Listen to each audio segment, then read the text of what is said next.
once again be fighting for our freedom. Not from tyranny, oppression, or persecution,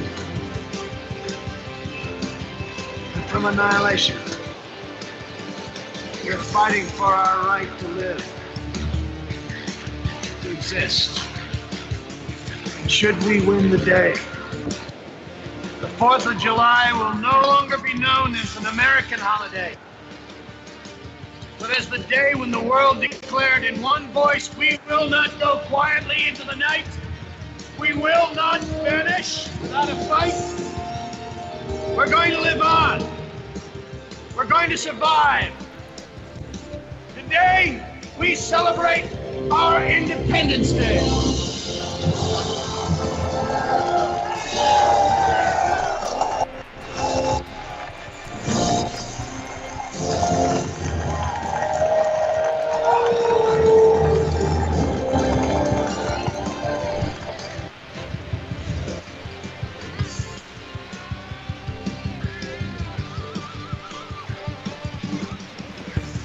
To the home of weaponized talk radio, where the only currency we traffic in is information. See, you didn't find us by mistake. You were meant to be here. Tell them, Hawk. Thank you for tuning in to Revolution Radio at freedomslips.com. Independence Day. Hope everybody has a safe day, safe evening for all the servicemen and women who have so proudly embraced our flag. So making the ultimate sacrifice, bring us and keep us free, because freedom is not free. We must always endeavor, and we must always fight to maintain that freedom. And don't forget, that's why we're here doing what we do. Revolution Radio, freedomslips.com, where information never sleeps. Ever.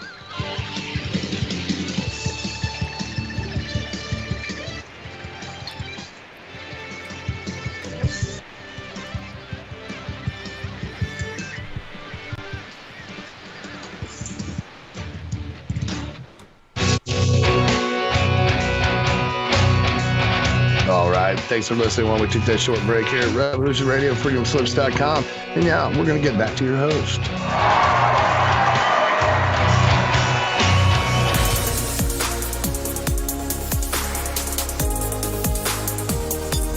Welcome to Celebrate Truth Radio. I'm your host, Robbie Davidson. And, well, happy Independence Day to everyone. What a crazy world we're living in. Crazy times. But we're here tonight with two awesome guests. They're no strangers to Celebrate Truth Radio. Had them on before independently, but now they're being brought together and they're going to share their story on how it all came to be. But before we get into that, I want to get into their testimonies and just get a little bit understanding on who they are, especially for my audience that are new to their work and what they've been doing. But at first, let's just get right into it. Let's introduce our first guest tonight, Jake Grant. Jake, are you there? Hello, hello. Hey, Robbie. Jake, man, it's great to have you on. You and Tony, if you could just maybe really quickly just let people know a little bit about yourself, people that aren't familiar with you, just a little snippet, and then we'll get right over to Tony. All right, fantastic. Yeah, I grew up as a missionary kid over in the Philippines and came over back to the States for college and stuff. So I grew up around a bunch of interesting facets of Christianity, all different types of blends, and got to watch my parents step out in the mission field and faith, and just great examples for me in my life. And now that I'm older and I'm starting my own family, just how to walk out faith and trust in the Father to kind of lead us through hard times. And you know, it's really reminiscent of today's world. You know, it's some pretty crazy things going on, but you know, as long as we trust in the Father to provide for our needs, we're going to be all right. And Amen. I learned that on the mission field as a missionary kid, and unfortunately, I was running away from my Father in heaven, and it wasn't until I had kind of a dramatic conversion event here in the States that I realized all of those values my parents have been sharing with me over my life were actually important, and that a faith in our Savior and walking our life after His example really does bring enormous blessings. And in a lot of ways helps us identify our destiny, for a better lack of a better term. It's really how he fulfills his will for our lives is by following completely after him, and then cool things start to happen. So as soon as I became a believer, I started to investigate different topics. I really wanted to ask the question, what is it that he wants from me? And so that kind of led me into some different areas. I ended up going and down to Central Kentucky, and had just an interesting turn of events where in 4 days I was asked to learn how to run an entire radio station over Central Kentucky.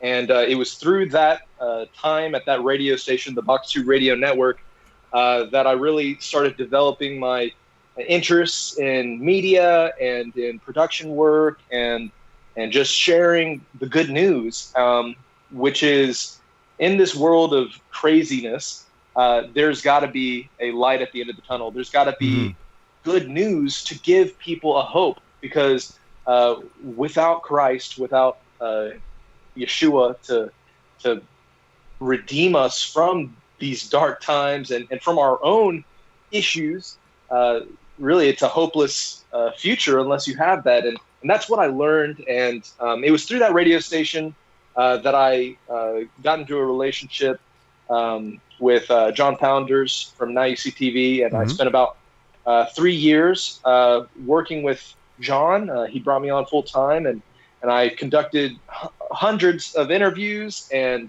ended up filming conferences and working on several feature-length films, and just went from this guy who was a prodigal son, who was running as far away from the Father as he could, to being placed in front of millions of people and doing interviews and just investigating this faith that I now cherished as much as my parents did whenever I was a kid. And I was like, I don't buy into all that stuff, but it became a faith of my own. And so over the years, I just started interviewing people and investigating different topics, theology. Yeah, for those who haven't actually seen some of Jake's work, I highly recommend his documentary, What If the Earth is Flat? That was a really fun project, and I would highly recommend anyone checking into that if you want a really good look at inside the community, just what happened. And Jake was firsthand pretty much at every one of my conferences from 2017 on to 2019. You were pretty much had the insider look at all the FEIC and get to know a lot of the people there that were speaking and participating with the conferences. So I just wanted to plug that for you. Yeah, thanks, Robbie, and thanks again for allowing me to come and tag along on all those conferences over the years. And it really was an interest of mine, particularly because I feel that we're living in this age of the internet where, all this information was able to be shared, and I wanted to capture those moments. And it's not just conspiracies, but it's biblical revelations that are being shared. It's the truth about the world we're living in, and in order to capture all of that and present it to other people as kind of like a timestamp to prove, hey, this actually happened, and these revelations are coming about, and this is what the community was like, and that led me into investigating the flat Earth topic, and it led me to diving into a whole range of different things. But really, it kind of has led me up to this point where me and Tony are wanting to work on another show, and we're going to get into that, of course. Oh, absolutely. We got 2 hours, and we want to get into a lot about your show, and we'll get into that. Let's go over to Tony Stover. We've known each other for probably about the same time, maybe a little bit longer than Jake, and we've met each other at different conferences, and we've had a lot of laughs, Tony and I. But it's a real pleasure to have him on, and just seeing this duo come together with this incredibly powerful show that they've put together, which they'll be talking about through this broadcast. But Tony, maybe you can explain a little bit about yourself to everyone, just how everything came to be, in the last few years. Give us your story. What up, Roberto? Greetings from the other side of the Great Lakes. Thanks for having us on, and it's always good to talk with you. a little bit of my background. It's strikingly similar to Jake's. My father was a missionary to the inner cities here in Cleveland, Ohio. So I grew up being spoon-fed doctrine. Some of it true, some of it not. But I was spoon-fed the Bible to my. I mean, like I say, I love cheesecake. But if you shove a cheesecake in my mouth, I'm going to spit it out and I'm going to be mad at you. So I ran into my own vices and into my own selfishness until I think about 2014, 2015. Abba, the Father, just put his foot on my neck and gave me some information and some clarity to this world that actually put me into the darkest period. It was like a month and a half of my life where I started to understand, the Bible is 100% true. I no longer believe it because my dad told me. Yeah. I now know it. And so I was forced with, okay, you either have to turn and change your ways, or you burn your life to the ground. And neither of them sounded good at the time. But there's really only one decision to make there, and I started chasing the Father and in his ways, and my life has drastically changed. Since then, I got married. Amber Plaster is my wife. We have a baby, another baby on the way, and so his blessings have come. And like Jake was saying, once you start to understand the truth of the Bible, last week you had Chris and Liz Bailey on talking about the biblical eating, biblical food health. And I went to high school with Chris Bailey. We played on the basketball team together. So we've known each other since 19... I don't know if you caught the show, but we definitely talked about the prank that you guys were able to pull on him on the last Take on the World with the picture up on the big screen. Yeah, I was in the comment in the chat room commenting about that. And so I was actually through that understanding of the information that the Father was giving me. I was, out of all my friends I grew up with, Chris was the only one that didn't judge me for the path I had taken. He always just told me the truth, but was still kind to me and showed me love and the love of the Father. I mean, there's not really much judgment in Chris, you know what I mean? He's got so much love, obviously, he stands by his principles and his convictions, but he just loves on people, right? You forgive people, 100%. And it's just an amazing thing. But I told him the same thing. I just said it wasn't just him, but it was even the community, even at Take on the World, that there really wasn't this judgmental or this kind of beating you over the head with these doctrines. It was all like, hey man, you know what I mean? This is what I believe. This is what you believe, and you're a brother. But here we go. So I said it went a long way. So we definitely have to give props where props are due. But yeah, Chris definitely has a very, very loving manner to him when it comes to and patience. Right? He'll stay patient with someone for a long time. And that helped me a lot. That was what because I was everything I was learning, I would call him and tell him the stuff. And then I remember one day, it was one of the deciding, it was a very pivotal day. And I'm like, dude, I think I know where we're at. Where I was thinking of the heliocentric model. And I'm like, dude, I think I know where we're at. I think we're on the infinitely thin border between the light and the darkness. And he goes, oh yeah, because the earth is flat. Just flip it. Oh yeah, because the earth's flat. Oh, whatever. And I'm like, dude, I don't have time for jokes. I'm being serious here. And he's like, no, I'm serious. And then that started me into that journey, which then either was further proof that the Scripture is saying. What was the first thing you looked at? Just if you don't mind me asking, what was the first thing you looked at when you heard this crazy notion that the earth is flat? And then all of a sudden he's like, no, it's true. And then what was the first thing you looked at? Was it a video? Did you look at a certain article? What was it that basically he was able to show you, or you researched yourself? And what was that first thing that you remember that you kind of watched and you were like, whoa? To my discredit, I went to the scientific side without going into Scripture. That's fine. That's Rob Skiba's story. I mean, Rob Skiba didn't do anything until he went to the Bible, sort of thing. So he almost had to find out all the scientific, and then he went to the Bible. But so it's kind of a similar story. I think the first thing I saw was 200 Proofs by Eric DeBay. Yep. And then Mark Sargent's Flat Earth Clues. Okay, yep. The classics, But I stopped working for, I think, 8 months and was researching it like 10 hours a day. I didn't Like, sleep for just 3 like- days. I didn't sleep for 3 days. When I first came, honestly, I'm not even joking. People say, oh, yeah, you're right, 3 days. And then I crashed. But Yeah. I just literally was completely blown away. And I kept getting a 0.4. Like if there was like a scoreboard going for flat Earth versus globe Earth, it would be point, flat Earth, point, globe Earth, point, flat Earth. And after 6 months, it was tied. The score was still tied. Mm-hmm. And I was like, all right. And then Skibo did a video about the scripture of it. And I'm like, Tony, you idiot. You should have started there. Yeah. And then that's when the score got. The flat Earth blew them out. Sure. It wasn't even a close game. Yeah. But yeah, and then so through this journey, I've been trying to, because as you know with the conspiracy stuff, the darkness, if the rabbit hole, so to speak, without the light of the Messiah, and keeping him in your vote, that the darkness We'll overtake it. Yeah, it can be palpable. Oh, It will fill your mouth. You will start to suffocate it. Yep, absolutely. And so this is something me and Jake have talked about, is with our dynamic, as far as what we like to do. We like to talk about things, but still make sure you're not just giving people these heavy things with no hope. Well, let's get right Make into sure let's get right into the new show and how that came together. But before we get to that, I just wanted to mention, I'm going to plug something of Tony's. If you guys haven't seen Covenant Warfare, he put together, talking about documentaries. We mentioned Jake had put together some amazing stuff, including the Flat Earth documentary, but also Tony Stover and what was the other name? Ian Chadwick. Ian Chadwick, of course. Sorry, Ian.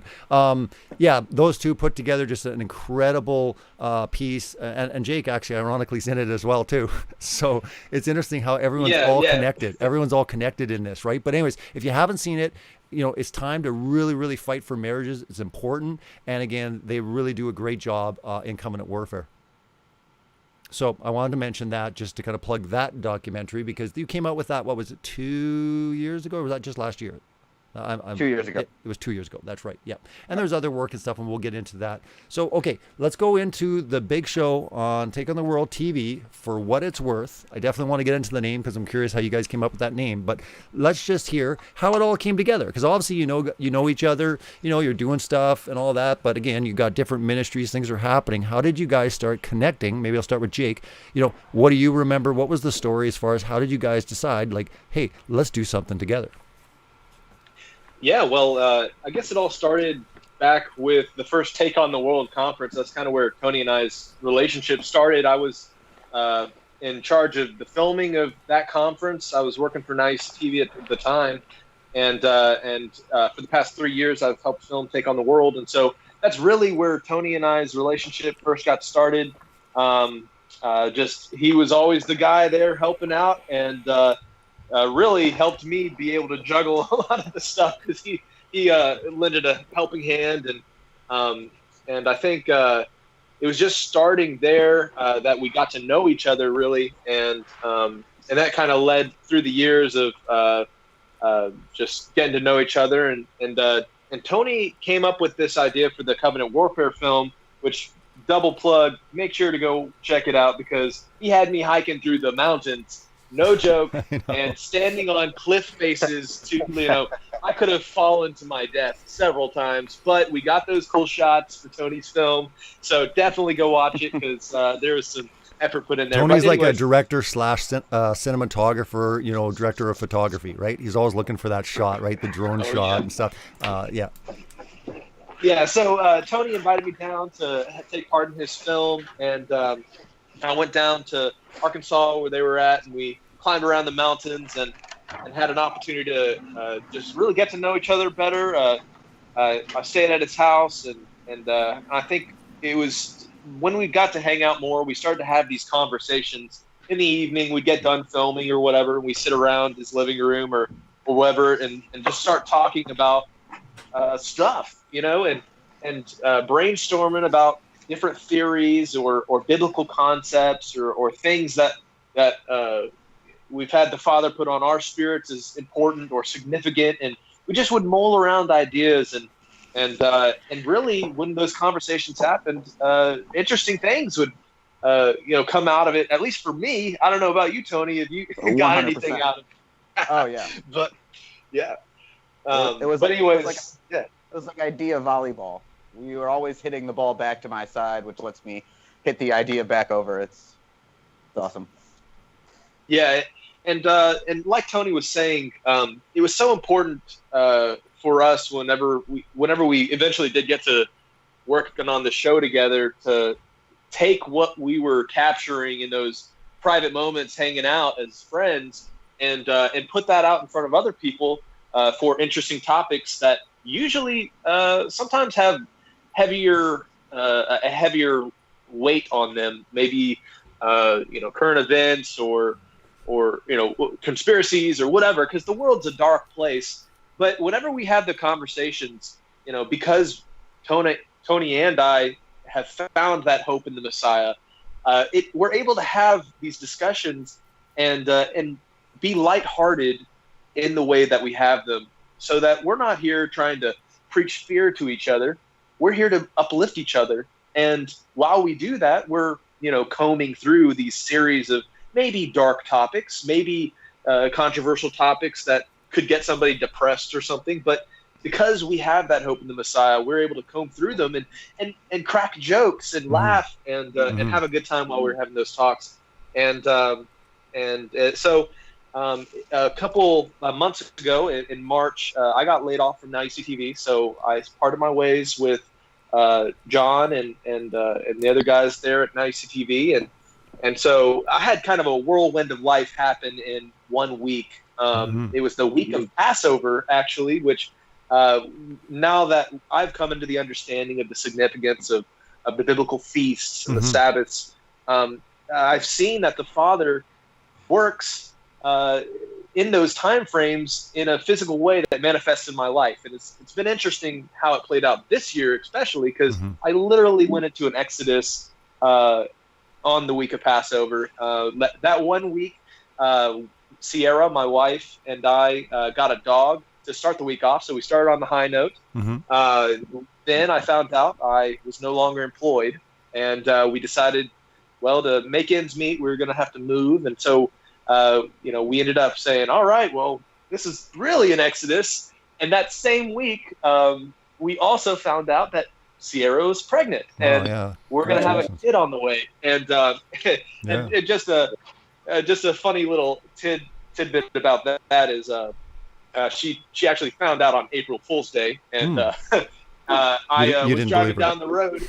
I did not at first. I was like, so I'm driving down the road. I hear the radio talk about April Fool's jokes, and I turn and look at her. Are you kidding me? No, no doubt. But you know what? All these things, the wild, crazy couple months we had, while sometimes it might feel like tribulation, awesome blessings are starting to come out of it. And I just have to praise the Father for the things that He's doing in my life. And that kind of led me to want to branch out and start doing things with live shows and interviews again. Because for the most part, the past year, I've been behind the scenes just doing editing.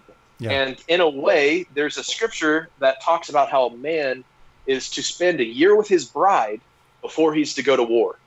And that was forced upon my life, even, whether I liked it or not. And I had that whole year to just focus on my wife and learning how to be a married guy. And it was a blessing. And at the same time, I had that yearning and desire to get back into the interviews and doing shows and working on things to help other people, because I'm on a journey for truth, and if I interview somebody, it's because I'm fascinated in that topic and I want to learn and expand my own understanding and all of these things to draw closer to my Creator. And so let's go over to Tony now, just to kind of continue on the story, just so you got both of you sharing the story, because obviously you know where this is going, Tony. So maybe kind of explain now the next kind of stage of this development. Like Jake said, our conversations were always so. It was like an ant farm, like the tunnels of an ant farm. That's how our conversations go, and we always ended up in somewhere like, wow, we never put those two things together. And I was doing. I've been taking a break from doing videos and stuff, and Jake just calls me up and says, "Hey man, you want to do a show together?" And there is very few people in the world that I would be like 100%. Let's do it. Let's start it right now. Yeah. And Jake's one of them. And so I was like, yeah, let's. You're like, I'm down. So then next up is kind of like, what are we going to call it? So Tony, continue on. How did you guys come up with that name? Well, it kind of stems from, I have a friend of mine that lives in Arkansas, and whenever I would make a video or something, he would always tell me, you should start all of your videos with, in my opinion. Mm-hmm. And in my brain, I go, that's common sense. I feel like I'm wasting words. Anybody that talks, that's their opinion. That's what they think. Mm-hmm. Whether that's fact or not is to be determined. That's their opinion. And Jake was of the same mind, so we were kind of thinking along those lines of what's something along those lines where we're not your teacher, we're not the bar for truth, but this is our thought process on whatever topic. Yeah, like for what it's worth, right? For what it's worth. Yep. So we spitballed for a while and came up for what it's worth, and now you know the rest of the story. Well, that's awesome. Yeah. So you guys were kind of looking at some certain phrases. Was there any other phrases you guys came up with before you kind of settled on for what it's worth? Obviously, you didn't go with, in my opinion. No, I had been tossing around the idea of for what it's worth for a couple months, thinking of like show ideas, but I didn't know exactly how it would flesh out, and so whenever Tony started tossing out his, some of his ideas for, this is just our opinion, this is just us investigating truth, I instantly thought of the for what it's worth kind of lingo, because in interviews I had done in the past, whenever somebody would share a little side trail or a rabbit trail, usually they'd go, well, for what it's worth, this is what I think, or something along those lines. And Tony and I were right along the same mindset of that, and I think that name just clicked. So that's pretty much the backstory of that. So that's kind of the meaning. Sorry, go ahead, Tony. I was gonna say I did throw out the name Chewing the Cud. Okay. And other biblical and other clean secrets. So when you scrapped that, is that why you decided not to be on cows for your first episode? Because correct. Okay, yeah, I was curious about that. I kind of was like, wait a minute, that's kind of how they transitioned to horses instead of cows. It was an Oscar Mayer. Just for everyone to know, the first episode, if you look at their thumbnail, they're both bareback on horses. No, it's one horse. It's one horse. Sorry, it's one. Yeah, it's one horse. They're both on the same horse. Yeah, sorry. Yeah, it's like an Oscar Mayer horse. Yeah, Jake has like a fancy cardigan on. And it's like a wiener dog horse, but it's like a wiener horse, right? Yeah. That's right. And that's the thing too. You mentioned as well. It's kind of cool too, because I mean, obviously there's a very serious side to both you, but then there's also that really comedic comedy, having fun and laughing and stuff. And we'll definitely talk a little bit more about that. I can only imagine the laughs that you guys probably have brainstorming and talking about things. So how do you mix the two together when you're bringing humor and you're also bringing seriousness in? I mean, how do you, apply that balance? Well, I'll just jump in there first, and Tony, and you can share your thoughts. But for me, real comedy, the true nature of comedy is based in truth. When somebody speaks something that's true, unabashedly, and other people are too afraid to say it, sometimes they find it funny because they're like, you know what, that's true, that's funny, and for me, that's how I always looked at humor, and so because the nature of our show is to seek after truth, the true reality of things can be kind of funny. Just how we find ourselves in the world that we are in, and so that's kind of my thought process behind how you mix serious things with really being able to take it lighthearted, really. What are you, Tony? It's hard for me to even separate the two. I mean, growing up, my mom would always say, comedy is when you tell somebody a joke, and humor is when you learn something by it. And that I always loved that double edge, where, I mean, to quote George Carlin, he would say, if you're going to tell somebody the truth, you better make them laugh or they'll kill you. And I'm like, well, it's like tact. Well, why don't we be tactful? We can just enjoy ourselves. There's no reason to be like under a blanket in the corner shaking, going, the Nephilim have 6 fingers. Like you might as well make a joke about how they must have 12-based math because they're counting to 12 on their hands. Like, you know what I mean? There's no way to separate it really for me. I'm just trying to picture Nephilim sitting there counting, learning to count with their fingers. Just that visual. 1, 2, 3. Like, didn't even speak English. Probably not. Yeah, I don't know what they speak. Well, that's the funny thing too, because a lot of people will look at these issues and they're dark sometimes, and they're really intense, but also adding that comedy, because it is. I mean, you can find humor in anything, right? Again, it just comes down to that balance, right? So that's kind of what you want to do then in your shows, is kind of a lighthearted approach, but also keeping kind of a serious, montage overall, with the subject matter. Correct? Yep. Yes, sir. Yeah. That's the idea. Well, that's awesome, because again, like I said, I don't think there's very many shows that are like that. I mean, I'm thinking to myself, can I think of many shows like that? No, can't. So I think the closest one that I've seen is when Rob Skiba gets mad. When Rob Skiba gets mad, that is hilarious. He is at his comedy apex when he is upset. I love when he does the Fred Flintstone. I love when he does the Flintstones. Yeah, he makes the sound effects. It's funny. Yeah. And speaking of sound effects and speaking of voices, I'm not sure about you, Jake, but obviously we'll go to Tony here. Tony's just got a ton of different voices. Are we going to see any special appearances? Are we going to see any fun stuff as far as voices? Because again, you have a lot of fun with that. Actually, we both do. Jake does too. Oh yeah, I'm going to go over to Jake. Trust me, I figured. But again, this is news to me. We're going to work him in. Jake's kind of like me, where life's kind of fluid, and you might as well just, if you don't surf the wave and you try to fight it, you're going to end up drowning.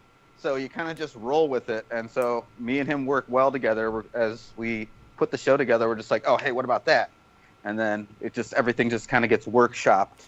So everything's in flux always, and there's always a chance for something fun and exciting. So this will be new for a lot of people. For you, Jake, just knowing, when you've been on, Now You See TV and just being really serious and interviewing people and, adding that. So this is going to be, really different for a lot of people that are used to, I guess, more of a serious Jake. They're going to see the more lighthearted, comedy level that you have. And again, it's one of those things where it's fun sometimes to be able to express yourself and be free in certain capacities. So are you excited about that side of you being shown to the world?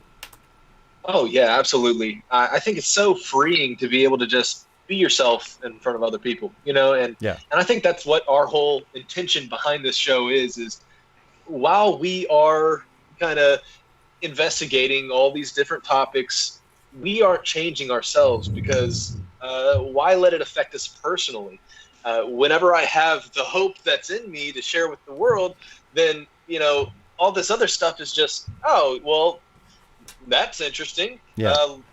Let's talk more about it. And when I was doing interviews with Now You See TV, of course, it was really, an investigatory type thing, where I was trying to hear people out on their positions on things. But with this medium, we can bring in a lot of really entertaining aspects that draws in an audience in a way that brings people in that might not have heard the gospel, because we're talking about interesting topics, and we can use all these different creative mediums that are at our fingertips now.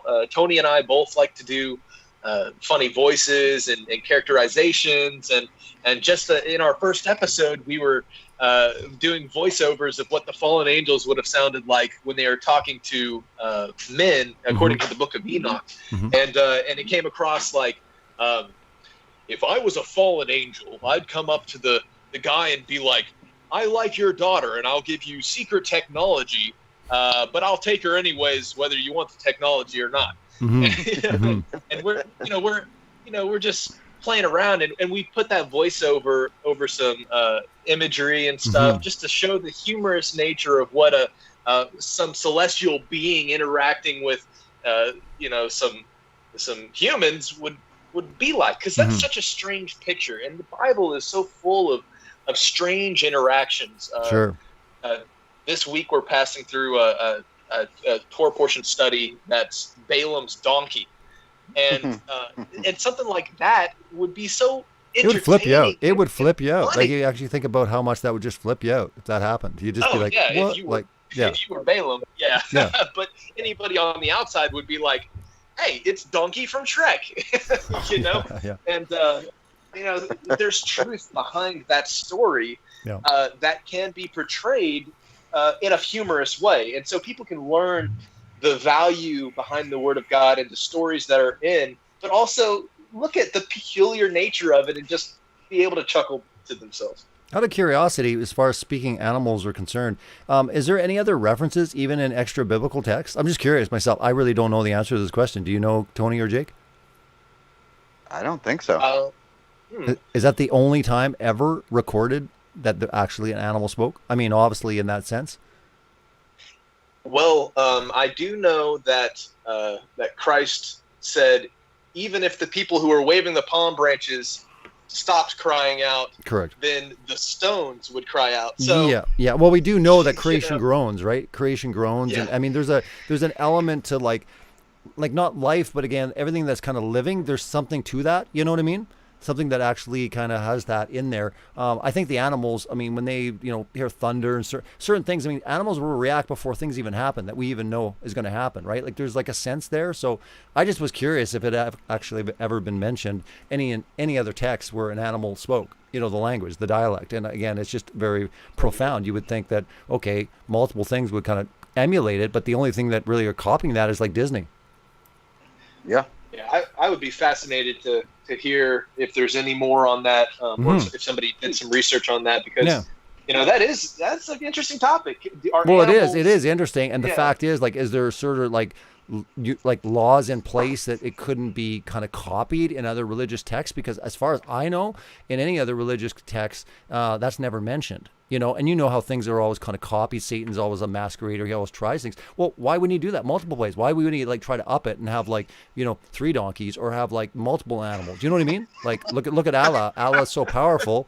You know what I mean? The whole barnyard is talking now. You know what I mean?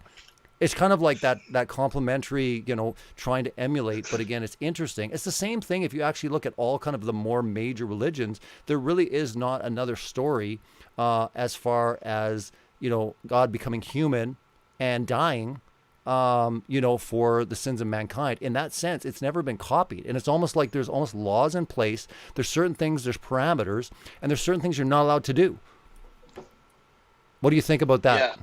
Like, you know what I'm saying? Like, there's certain things that are just off limits. It almost seems, because you look around and you cannot find it. Now, they'll talk way before, and all these type of things. I'm talking about the prominent religions of the world. You do not see that. You do not see. And again, why was it a boy? What about the whole story as a girl, that was born, and this girl sacrificed, and this whole Gaia and Mother Earth, and it's always kind of that female identity. But you never see that emulated story of basically the sacrifice and kind of the redemption story told, kind of twisted, as far as instead of a man, it was a woman. I'll interject something here, as we sort of touched on it on our last show we did. If this might make more sense to the computer geeks that are listening, but if say you're running a Windows emulation on a Mac, mm-hmm.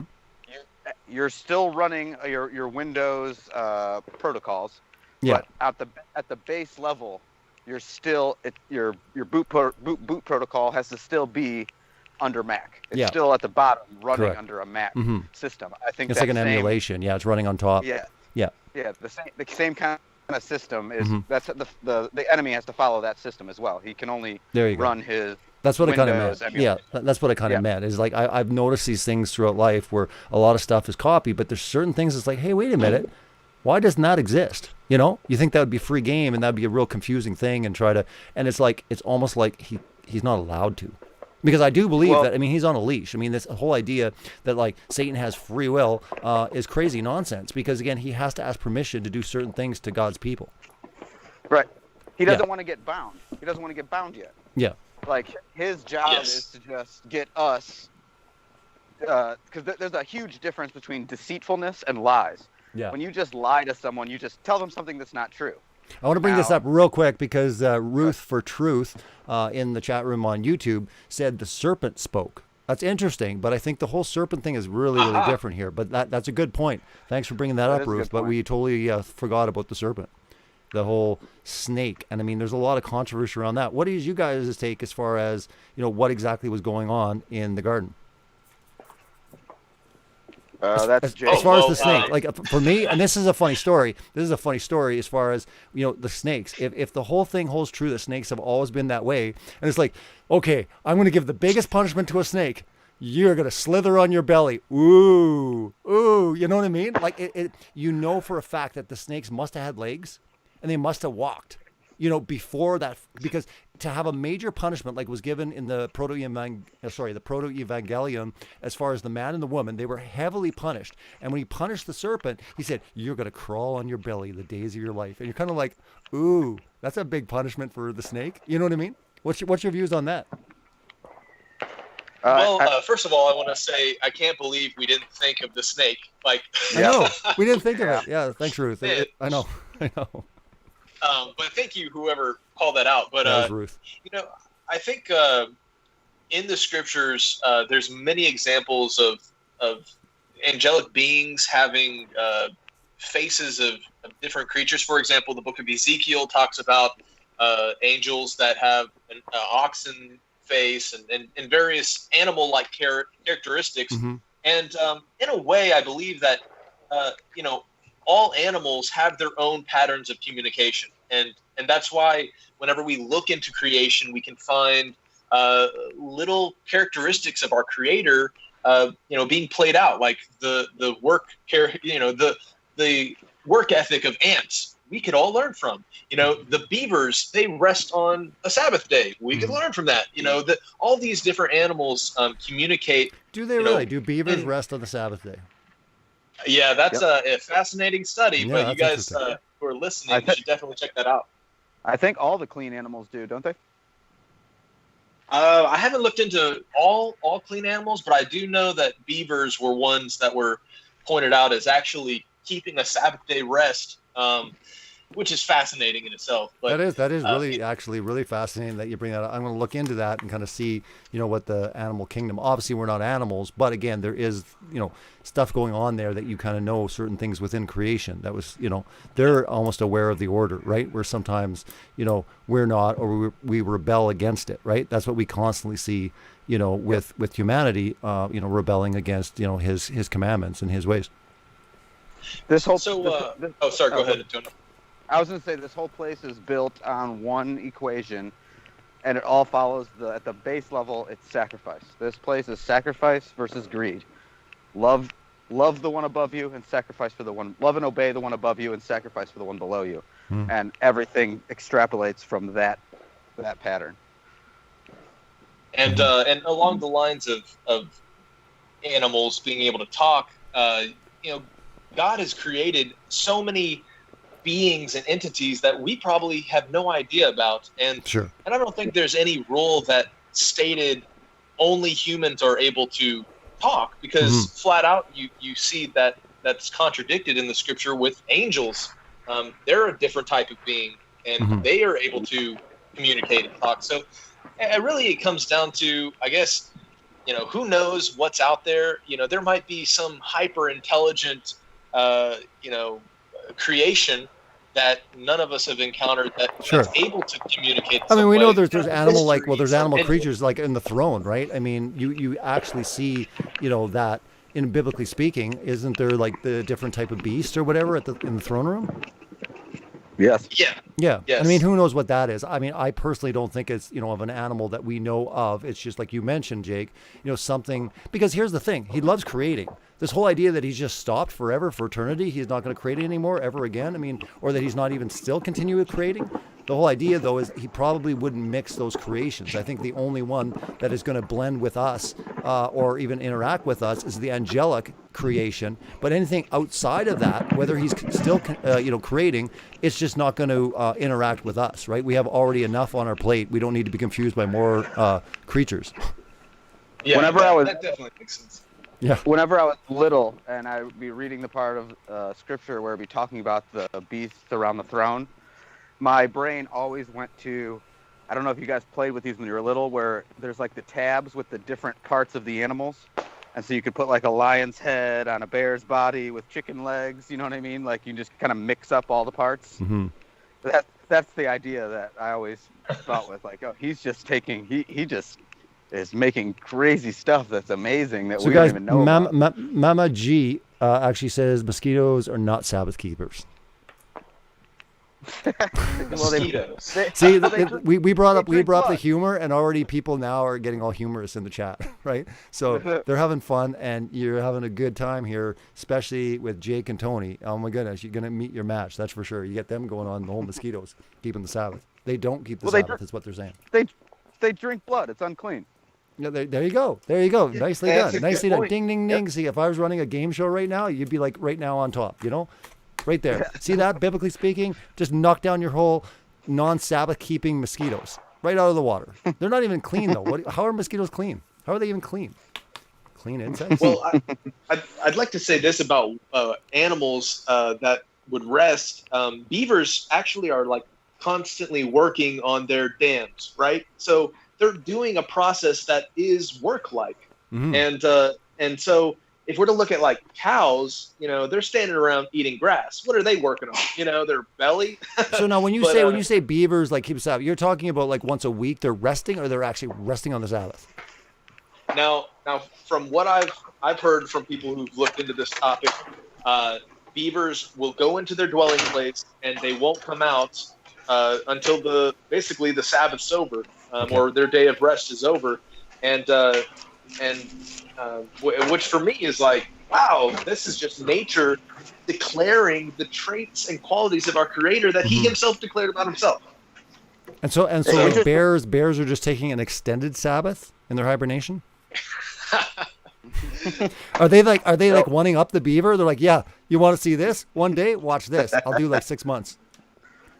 Well, we all have to remember that the Scripture says 6 days thou shalt work, correct, and on the seventh day you rest. So basically the bear lost. Basically the whole completely lost. Just didn't even get the biblical understanding of that. Just totally mistranslated it. Didn't really understand hermeneutics or anything. Correct?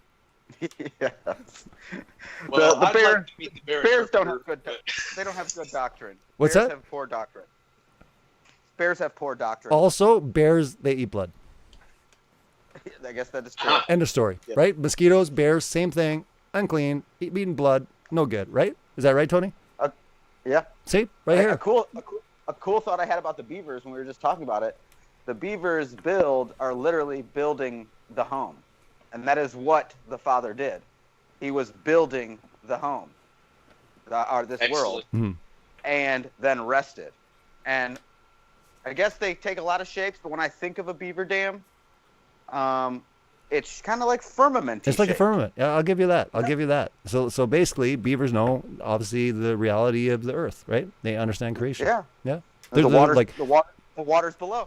So next time you're basically walking around, and again, I'm in Canada. It's one of our national animals in Canada. I mean, we have it on our coins and everything. But here's the thing. So next time you're walking around, you know, you're out in the woods, you see that beaver, and he's looking at you. He's like, "Stupid! Look, it's right here, right?" Is that what's going on? They're building it to show humans how stupid they are, thinking that they're on a spinning ball. I just thought of something else. Is the first example we have in the Scripture of somebody willfully breaking the Sabbath is them going out and chopping down some trees, which is what the beaver do. right there. Yeah. Beaver, right? See the beaver thing. The whole clues are right in the beaver. Man, this is amazing. I will say I was out for a hike and I saw something. I met a beaver. I introduced myself. He said his name was Beaver DeGrasse Tyson, and his dam was floating above the water and spinning. It was quite amazing. His dam was above the water, floating and spinning. Can you imagine all the beavers laughing at that beaver? Like they're thinking he's like seriously on some serious crazy drugs or something. Like, can you imagine a beaver dam carrying on like that? I mean, he'd probably be kicked out of the colony. Yeah, you could hear the other beavers going, "The water doesn't even stick to his dam while it spins. Come on." Nice. See, so this is the kind of thing you can expect, I think, for what it's worth, is have fun with it, learn in the Bible, but also have some good laughs. And it's true, like you mentioned, and we'll get into it probably an hour or two a little bit more. But as you guys are starting the show, the world is getting incredibly dark in many ways. We already know it's dark, but it just seems like there's something massively spiritual going on, especially with the United States. And I'm not singling out the United States completely, but I'm saying something really profound is taking place in the United States. And, it's good to have humor, but how do you guys balance that as far as it just seems like every week? And, I think the motto for 2020 now is expect the unexpected. I don't think anyone has a clue what's coming next. They might think they do, and we all start to go, okay, this is probably the way it's looking. And then all of a sudden something comes out of nowhere, and you're like, whoa, where'd that come from? I mean, heck, they are doing stuff now that, none of us, if we were doing a show 6 months ago, and start talking about things that are actually taking place, not just rhetoric and people yelling. It's actually municipalities, governors, mayors. They're going along with it. What is going on? Jake, what do you think? Oh, man. The world is topsy-turvy, and especially here in the United States, you have things being mandated in our cities, and really reality is being turned on its head.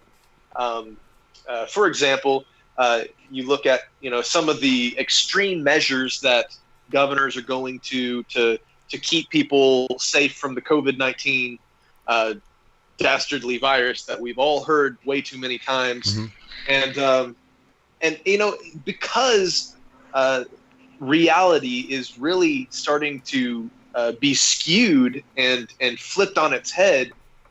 If you guys have really researched into some of these topics, you realize that there's a lot of puff to some of these things that we're being frightened by and alarmed by, and our society is being scared out of their minds.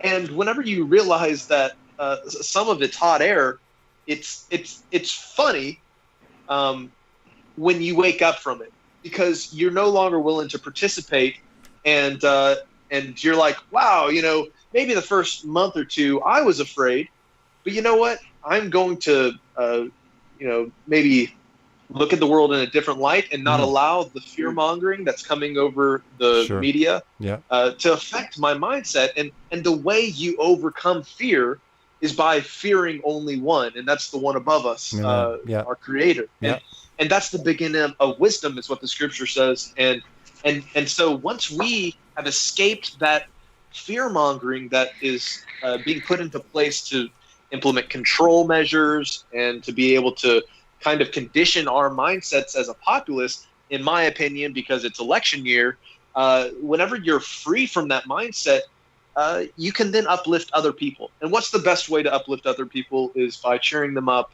because they might be locked in that same fear state that maybe at one time you yourself were locked into. And I think that's kind of our mindset is, hey, this stuff is shocking. This stuff is dark. But the Scripture is pretty clear. Our mandate as believers is to be a light in the world of darkness. And when you are a light, what does that mean? Particularly, our lives are examples to those who are outside of the fold, who can look and say, wait a second, all of these terrible things are happening. There's rioting in the streets. There's racism, and there's Marxism, and there's all these different things that are being dropped on our head. There's a virus that could kill us, but these people are happy, and they're laughing, and they're smiling, and they're full of joy even in this time of turmoil. And that's the whole point behind it, is that's how you balance it, because we are supposed to be that light. And how do we live that out? Well, it's our walk, it's our example, and then of course our lives then can testify that the reason we have that joy is because of our Redeemer. It's because of Yeshua. It's because of how He has changed us internally to the point where the world is literally collapsing around us. But because we have a hope, we can stay positive.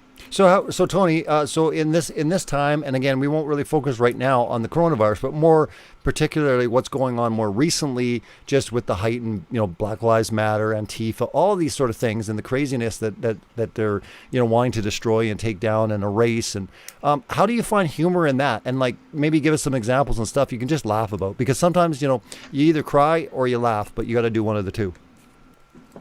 Oh, that's 100% real. I'm going to add something to what Jake was saying about fear. Sure. We're instructed to fear, to respect, to fear God, fear Abba. That is what we're to do. Mm-hmm.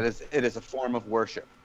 So if the enemy can get us to fear him, he is getting us in some aspect to worship him, to give him that sense of worship. And I don't want any part of that. And honestly, I don't. It's probably different for Jake, but as far as finding humor, one, it's kind of how I'm wired. Mm-hmm. So I just see him naturally, mm-hmm. but it's more of like it kind of goes to the fight or flight response.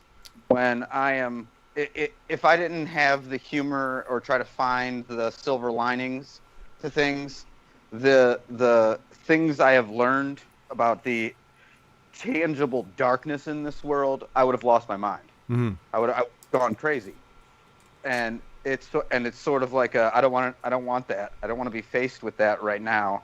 Here's a joke. I'll process this as you know what I mean. It's sort of like a fight or flight thing.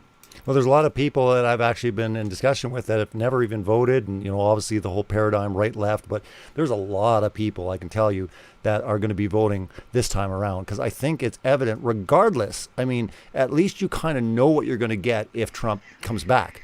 But to understand how hyperdrive things are going to get if the left get in, I mean, I think everyone can see the writing on the wall. I mean, the political power behind like the BLM and Antifa. I mean, if Joe Biden, and we can have some good laughs about him, and that's one thing we can do is we definitely laugh about him. I mean, he's a joke, right? But my point is this: he's not just a puppet. He will literally have people, working him, and really the agendas that are going to be pushed, I think, are going to be so extreme. I mean, I'm literally at the point, I'm not frightened and I'm not fearful, but what I'm saying is I think this year there's something extraordinary for people to understand that, listen, man, throughout this whole thing, throughout coronavirus, through everything, if you just kept an eye on Trump, regardless of whether you like him or not, he has done nothing but respect the Constitution. He's done nothing but respect the states' rights to operate. You know what I mean? Like give me an example before the break, either of you, of something that you saw him do that was totalitarianism. He was almost domineering in a sense that he stepped over the line, way over the line, in how he reacted to what was coming. Can you think of anything, Jake? Oh, absolutely. Okay. The way that he stepped over the line, insulting the media. How dare he? Oh my goodness! Yes, absolutely. You know what? Yes. Like there has the not nerve. been any other president in the history of the United States of America who dare turn and call CNN a bunch of lying vipers. The nerve. I know. Goodness. Disgusting. He has literally called like NBC, CNN, fake news over and over. How many times have we heard him say fake news? Have you ever heard a president ever in the history of America call out media fake news? We should start media. We should start Media Lives Matter. Media Lives Matter. Media lives do matter. Very good point. I mean, I really didn't think about that one. Phenomenal answer, Jake. Great. Over to Tony. Tony, can you think of something that's just, the nerve. Awful.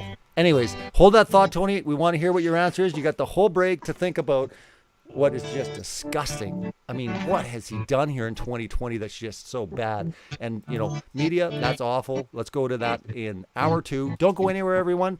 You're on with Jake Grant, Tony Stover, their new show, For What It's Worth. And you're on Celebrate Truth Radio, Revolution Radio. Information never sleeps.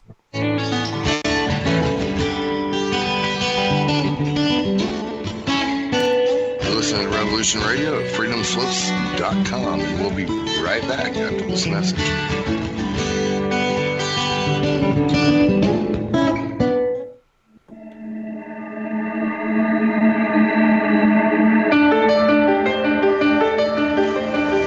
Good morning.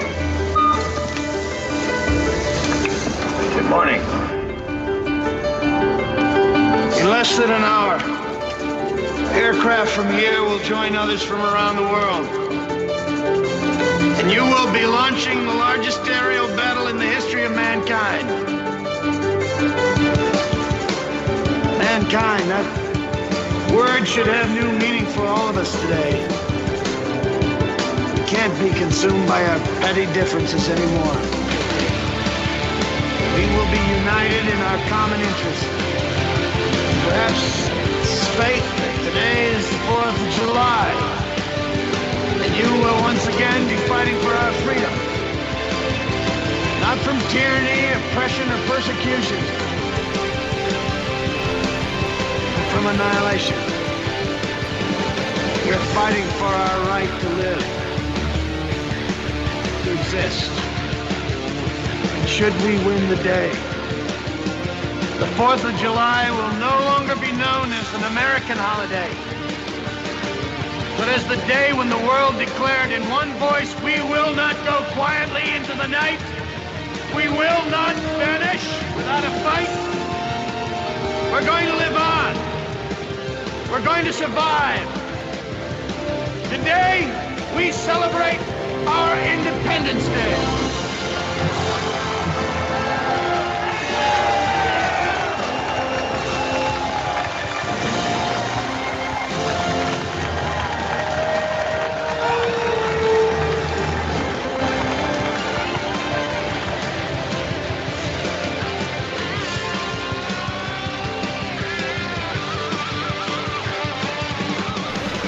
Welcome to the home of weaponized talk radio, where the only currency we traffic in is information. See, you didn't find us by mistake. You were meant to be here. Tell them, Hawk. Thank you for tuning in to Revolution Radio at freedomslips.com. Independence Day. Hope everybody has a safe day, safe evening to all the servicemen and women who have so proudly embraced our flag. So making the ultimate sacrifice to bring us and keep us free, because freedom is not free. We must always endeavor and we must always fight to maintain that freedom. And don't forget, that's why we're here doing what we do. Revolution Radio, freedomslips.com, where information never sleeps. Ever.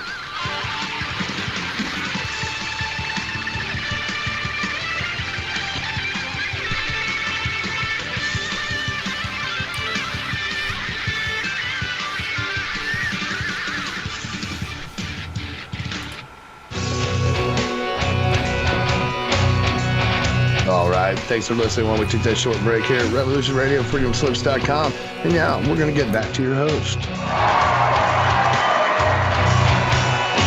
Welcome back to Celebrate Truth Radio. I'm your host, Robbie Davidson. My special guests this evening are Jake Grant and Tony Stover, talking about their new show, For What It's Worth, on Take on the World TV. And before the break, we got into Jake's answer about the disgusting thing that Trump was doing in 2020. We're moving over to Tony now for his answer. Tony. That question is a super complicated one. The only thing I have against Trump is I just wish somebody would take his phone away from him sometimes. He tweets too much. Basically, he tweets too much. He's addicted to Twitter. Is that what you're saying? Yeah. That's a really good point. That's a really good point. He tweets. I mean, he tweets a lot. I think he tweets about 300 times in a day. That's it's excessive. It's excessive. I agree. Especially when you go, okay, you're supposed to be in charge of the country. Yeah, I know. Where do you have time for that? I know. Don't you have meetings? Or are you sitting in the meeting, like tweeting with your phone? Yeah, President, we're thinking of going to war with China. You know, just a sec, gotta get the tweet out. You know, yeah, I hear you. I hear you. It's a real serious. Honestly, it's a big concern. It's a big concern, and I'm glad I have you guys on to discuss it. Other than that, his business sense is I can't say anything about it, anything bad about it. I mean, that's the only thing. No, that's a phenomenal answer. Like, seriously, like, how dare him? Like, he tweets so much. And again, there's important things. I mean, you're running the country and you're tweeting. That's all you're doing, tweeting. He wakes up. He probably has his phone in bed, right? He wakes up. He's like, gotta tweet out. Gotta get a tweet out. You know what I mean? Like, right early in the morning. And then it's like he's having his coffee. He's tweeting, you know? I mean, he does a lot of tweeting. I think you have a good point. I think somebody should go back in time and see what other presidents throughout history would have been tweeting if they still had those capabilities that Trump has today. Look, man, I know for a fact, man, that George Washington didn't do any tweeting. Okay, so like right there, if you start comparing presidents, he's way overboard with the tweeting, because like you're talking, I don't think Obama, tweeted that much. Well, what I mean is, let's kind of mull over the idea of what would they have tweeted if they could have tweeted. Point. It's a good point. You talk about Washington.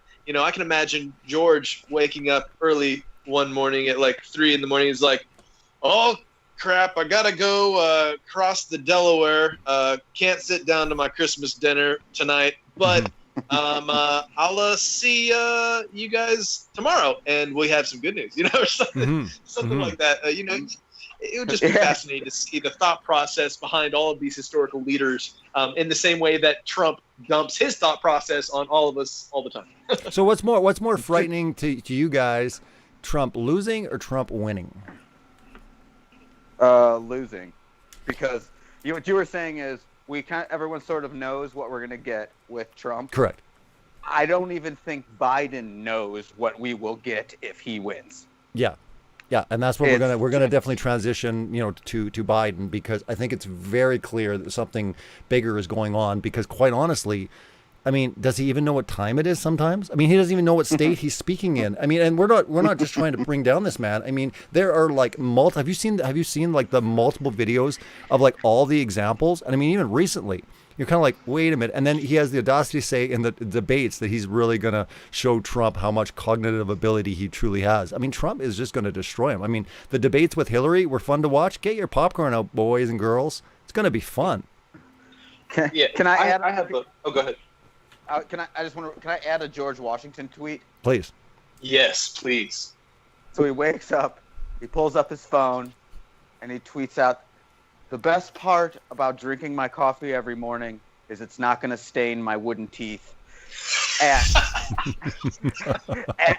real George Washington. At real George Washington. At real George. Like he'd have a problem back in the day with like imposters on Twitter. Dude, come on. We all know Aaron Burr was back there trying to. Can you imagine trouble. back then people would actually even have that issue of people trying to emulate the president on like social media? Like that's so funny. That's actually really funny. Wooden teeth. These Chinese-made muskets. Chinese-made muskets. Oh man. Oh, it's too funny, man. Let me answer that question, Robbie. Sure. With I don't want to turn it like majorly political. I just want to bring up the obvious right now. I'm not trying to get into like heavy duty politics. We'll move on real quick. Yeah. But I just think that I'm at a point now where I'm vocal enough to say, guys, honestly, what's coming. With him, you just know it and look at it, evaluate it. But I'm telling you, man, if you kind of look at what's coming on the left, and if Biden wins, I mean, America is going to be transformed. And quite honestly, I have the outtake, and I'm going to ask you guys this as well too. I personally believe that everything that's being experienced all over the world, especially America, I believe it's judgment. I do. I believe it's a shaking. It's a wake up. I'll tell you one thing: if Trump doesn't win, I mean, there's no doubt in my mind that many people will have to come to recognize that truly God's judgment is on America at that point. Yeah, let me put it this way, Robbie. Whether Trump wins or loses, no matter what, America will be changed. And, I agree with that. And this is why. Just recently, there was an article I saw about John Kerry talking about how the underpinnings of revolution are whenever you have a lot of people that feel they can't get their votes counted during the political season, and for example, Democratic governors are locking down their states, limiting poll locations, which of course is frustrating voters. And if Trump did win, then they could use that as an excuse to say we weren't able to elect who we really wanted, and thus we are justified in revolting and rebelling against this presidency that is not my president. So do you think civil war? Do you think civil war could be on the horizon as far as if some event like that does take place? Well, let me make this analogy, which is exactly what we're seeing today. You have a kid who's having a birthday party, and let's just imagine that this kid whose birthday is Trump. He's got his party hat on, and you have another kid that was invited to the party, and this kid is representative of our Democratic-leaning folks here in the United States. Well, that kid is a little jealous that Trump or the birthday kid got a cake. Mm-hmm. And so because he gets presents and a cake and it's not their birthday party, well, I don't want him to enjoy his cake, so I'm just going to trash the cake and the presents and everything in the room, because if he can enjoy it, then that makes me feel bad about myself, because it's not my birthday party, you know? Mm-hmm. And so in the same way, today, Democrats are looking at the possibility of a Trump reelection, and concurrently looking at, you know, Trump and his political control over the U.S. and saying, you know what, we're going to burn it down rather than let him have anything at all. Yeah. We'd rather him not get his toy and to destroy it. Well, he's a white gets a supremacist, toy. and he's racist, and I put up a post maybe a month back, and I said, like, give me one example where he's racist. You know what I mean? And this whole idea now where it's like hyperdrive. If you're born white, you're just a supremacist. You're automatically racist. I think it's incredibly scary with the cancel culture and kind of the escalation is what we're seeing. I mean, it's on hyperdrive.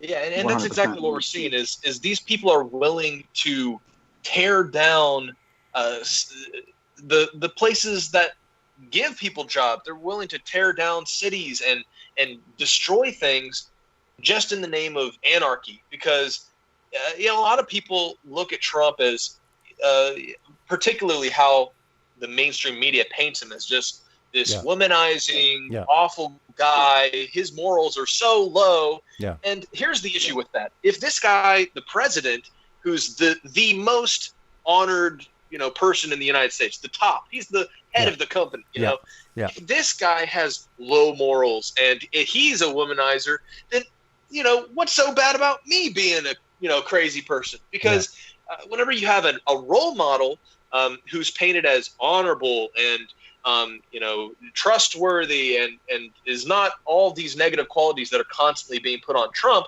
then of course you have people saying, you know what, I need to represent my country. My president represents our country great. I'm going to represent our country great. I'm going to, you know, clean up the streets. I'm going to help build my community. But if everybody's looking at the guy who's at the highest position as basically a sleazeball, then that justifies them going and just running amuckus. Because if the president himself has these low morals, then who is anybody to judge me whenever I go crazy or have, you know, crazy just outbursts, which is what we're seeing with a lot of people that are unhappy with Trump's presidency. Mm-hmm. I would like to interject to that, and I'm glad you said that, Jake, because I look at it in the like a flip the coin over and look at the other way. Israel begged God for a king. He's supposed to be their king. He said, "Fine, you can have a king. Here's David, man after my own heart. Yeah. You get your king." Yeah. And then he promised anybody, whoever we ask for as a leader, he'll give it to us. And I don't think that's in us just in us physically asking for a leader. I think it's with our actions. How we act is the leader that he will give us. And honestly, I think the leader we have now personifies a good portion of America as we have it. Yeah. We all talk too much. And we are all about business and money, and good at it. But I feel like he gives us the leaders that we asked for in our actions. Interesting. Yeah, that's a really good point. Good point. Yeah. I mean, we see that even like biblically speaking, right? People are wanting certain things, and kind of like they'll say, you got to watch out what you wish for, or watch out what you pray for, kind of thing sometimes, right? When you're like wanting certain things, and then all of a sudden, but again, I think we're at a point sometimes where even if it was God ordained, would we recognize it? I mean, I think we're at a point right now where would we recognize anything? That's the one problem I think I have with a lot of the truther community, including myself, is a lot of times we're so focused on man doing everything, from like manipulating climate to doing this. So for example, if there was like an actual disaster that was actually sent by God, because biblically speaking, it is he that sends the earthquakes. It is he that sends the locusts, right? So when the locust swarm comes in, we're like, oh, that's that's engineering, like many times I think we're at a point now, and this is basically directed at believers. Are we at a point, how would we recognize and know something is of God at this point?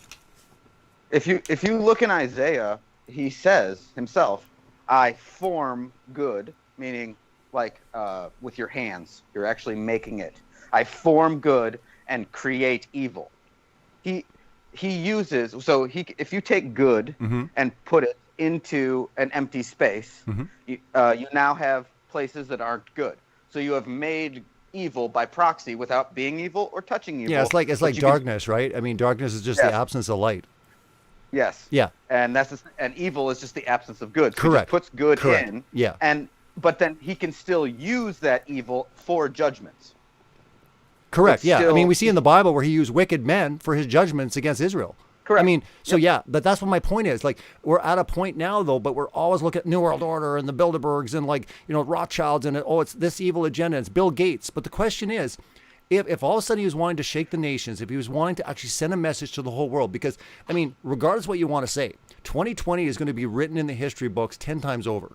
Never, ever have so many countries been affected simultaneously. And everyone's like, wow, this is the plan. And this is, you know, if you start and think about it, man is not sophisticated enough to have the accuracy to hit every single country of the earth. They just can't. I mean, they could say, oh, let's unleash this thing. How would you know that it would get to every country? Again, I'm not going to get into the debate about what we're dealing with. I definitely think that it's shady. I think that they're using it, all these sort of things. And I think they're definitely blowing it out of proportion. My point is this, though, that when we're seeing all these things, economies falling, because, again, we're just at the beginning of this, right? I mean, the after effects with the economy and stuff that's coming down, multiple judgments are coming where I find very few people, you know, they're looking at certain aspects. It's fake, it's this, but nobody's really stopping going, wait a minute, maybe there is an overall shaking and waking up through judgment that God is actually at a point right now in history. And he's probably in ways giving us more time. A lot of people are like, oh, the New World Order. Well, I'm telling you right now, you're going to see less globalization after this occurs than more of. You're going to see more people, you know, manufacturing in their own country.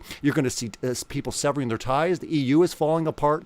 So if anything, I see it's almost like delayed where God has his timetable. Sure, the New World Order have their own, but at any point, he can basically throw a wrench into their plans. And I look at what we're seeing right now as judgment, but also buying time, slowing things down for time to reflect and going, what's really important in life? We've brought it on ourselves.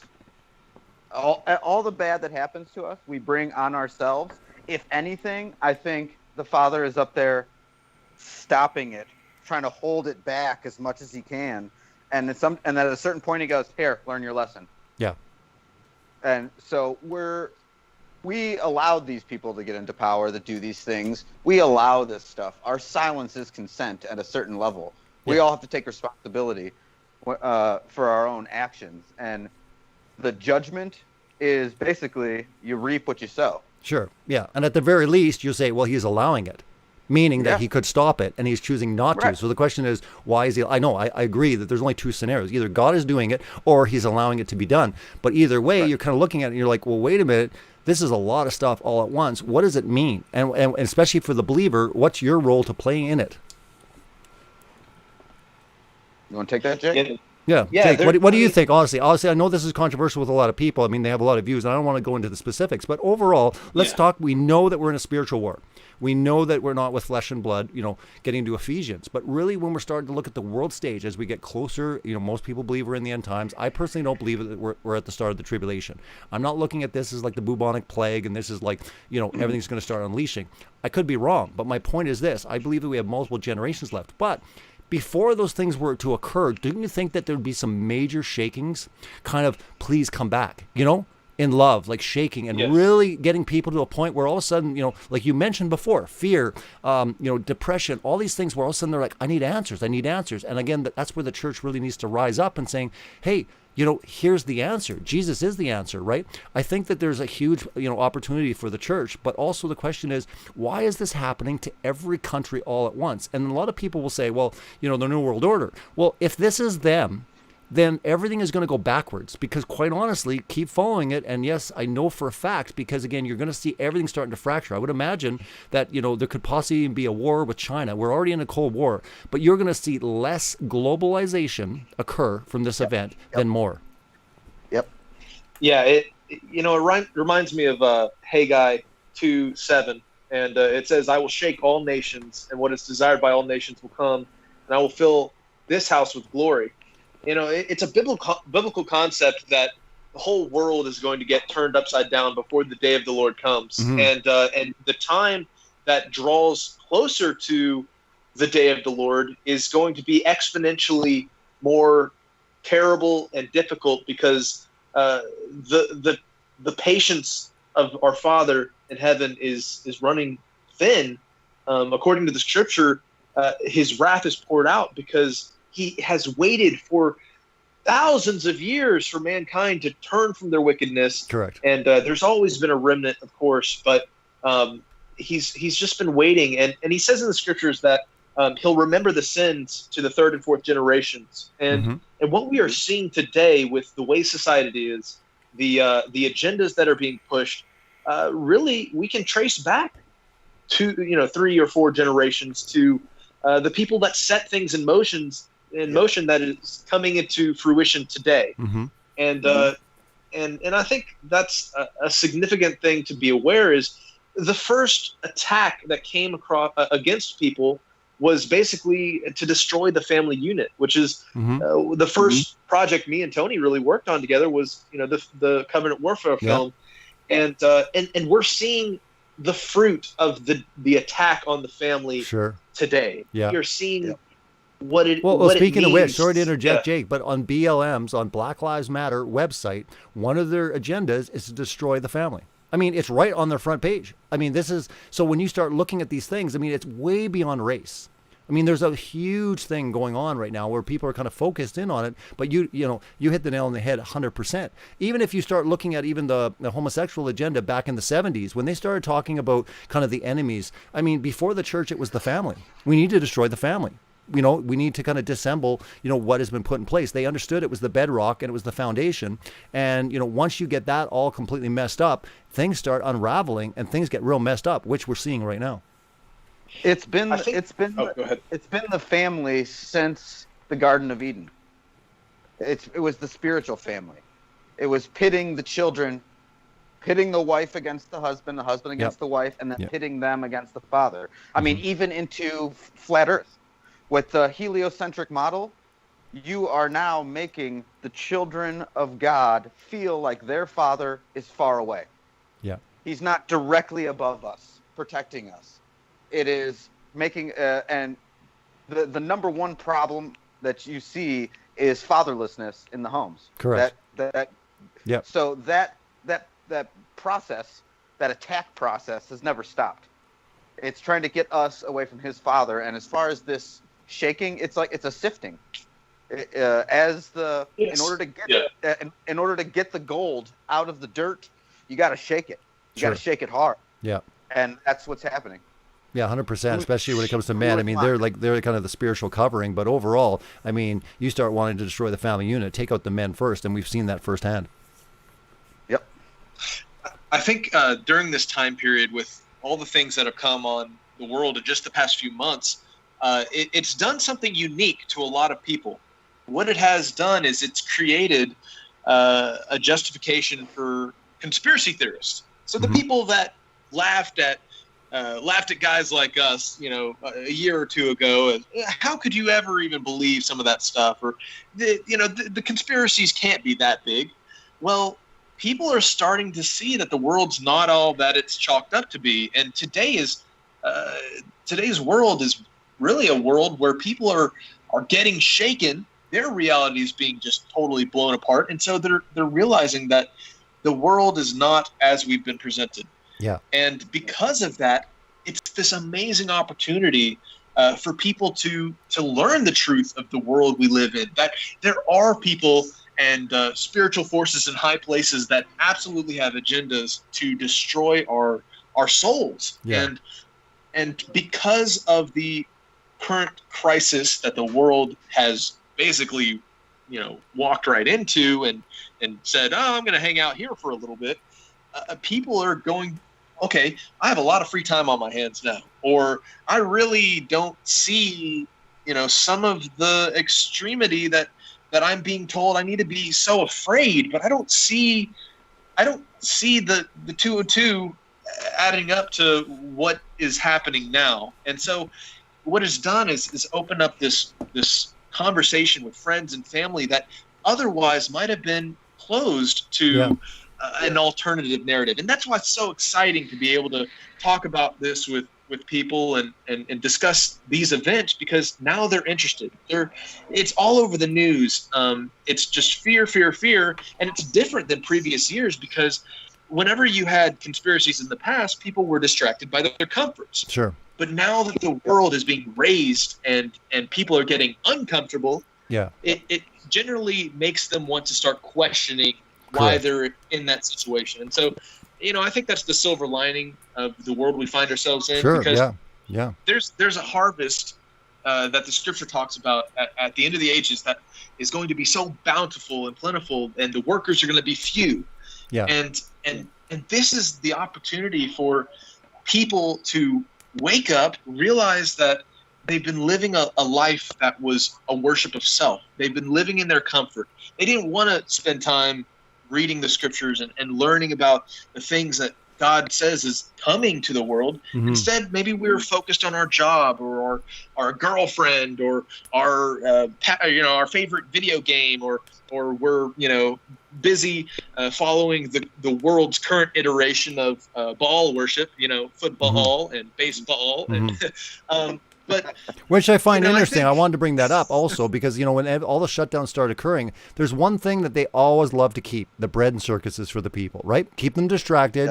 Yeah. Why is it this time, though, that all sports, even Hollywood, for goodness sakes, was shut down? That's when I knew something more spiritual was going on, in the sense that never occurs throughout history when you shut down the bread and circuses for the people. You need to keep them distracted. You need to keep them entertained. There was no entertainment. Which, to me, like you mentioned, if they're idols and God is literally not only taking away the idols, he literally took away the right for them to go worship in their churches, right? It was almost a time to reflect and saying, would you even care if you lost this, right? Like, to me, there was something so much more major going on. Again, I don't have the answers, but I'm just saying, hopefully people will listen in, and whatever their, idea is what's going on, think big, man. Because again, there's never been a time where you've seen so many things happen to so many countries at the same time ever in history. Robbie, finish that phrase. It's, if you give them people bread and circuses, they will never revolt. Yes. When they shut down the NFL, that I literally, my heart dropped, not because of football, but because I was like, oh no, they stopped the circus. And then, so are they trying to push unrest? And a lot of people thought there would be like massive civil unrest just based on the lockdowns. But what occurred didn't go down that way. What happened was, yes, there were protests. People were peacefully, marching for their rights and to bear arms and not to wear masks, all these things, which was awesome, which was great to see that. But again, it took the whole George Floyd thing for everything to spiral out of control. So like normally, if I was looking at the progression of events, I would totally agree and say, okay, oh my goodness, here we go. People are going to get restless. They're going to start looting and fires. That's not what we saw, especially with the right? We saw civilized protest. We didn't see burnings of buildings and all. What it took was this entire Antifa, BLM type agenda with the whole event that took place with George Floyd, which I think everyone agree, regardless what you believe on that, if that was the event that took place, it was disgusting and the cops should definitely be punished for it. My point is this, though, there was like a catalyst that basically took off. It had nothing to do, so much as far as that agenda, as far as the lockdown, because again, if that happened and there was no lockdown, this would still be occurring. Like, do you not agree that if also there was no lockdown and that 8 minute, 9 minute, whatever they did there occurred, I think the events would have progressed the exact same way. I mean, heck, we were like, quote unquote, in this whole pandemic where people would need to be indoors and be careful. Well, at that point, everyone was like in the streets and no big deal. And the media didn't say one thing about coronavirus. It like disappeared the whole time, right? Yep. And then all of a sudden Trump's going to have a rally. It's like, we're all going to die. He's trying to kill everyone and he's a racist. He hates black people. One thing I found interesting, I don't believe in coincidence. I don't believe it ever has existed. Of course. The racial tension was sort of publicized and at least as far as when I suddenly became aware of its broadcasting, was when Colin Kaepernick took a knee for the national anthem. Yes. To me, that's when it started. Correct. And that's what. When was that exactly? Was that 2018, 27? When did the? Yeah. About 2017. 2017, 2018. Okay. And then it progressed to now. There's another knee given. The cop put a knee on George Floyd. Yeah.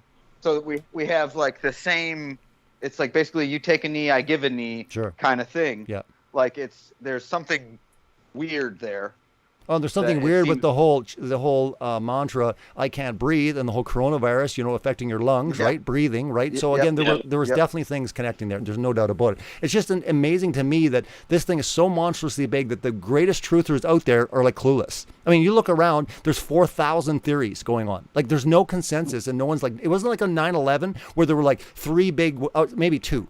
There were planes, no planes, right? But for the most part, 9/11 really kind of it gelled together, and everyone was pretty much united. You notice that? You notice that with 9/11, that most of the stuff we all bobbed our head and we're like, yep. It was like almost like flat Earth. How many biblical flat earthers were fighting with one another over, Scripture? None.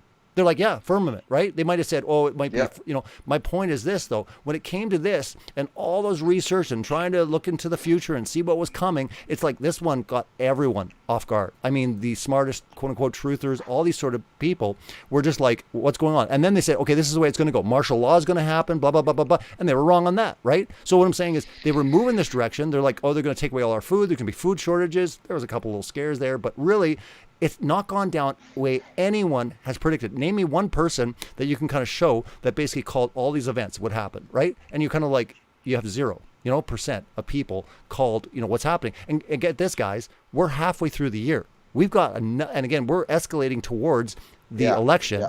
Things are about to get real intense, man, because as things get closer to that election and right afterwards, we're talking about it could even be 10 times more crazy in the second half of this year than the first. What do you think, Jake?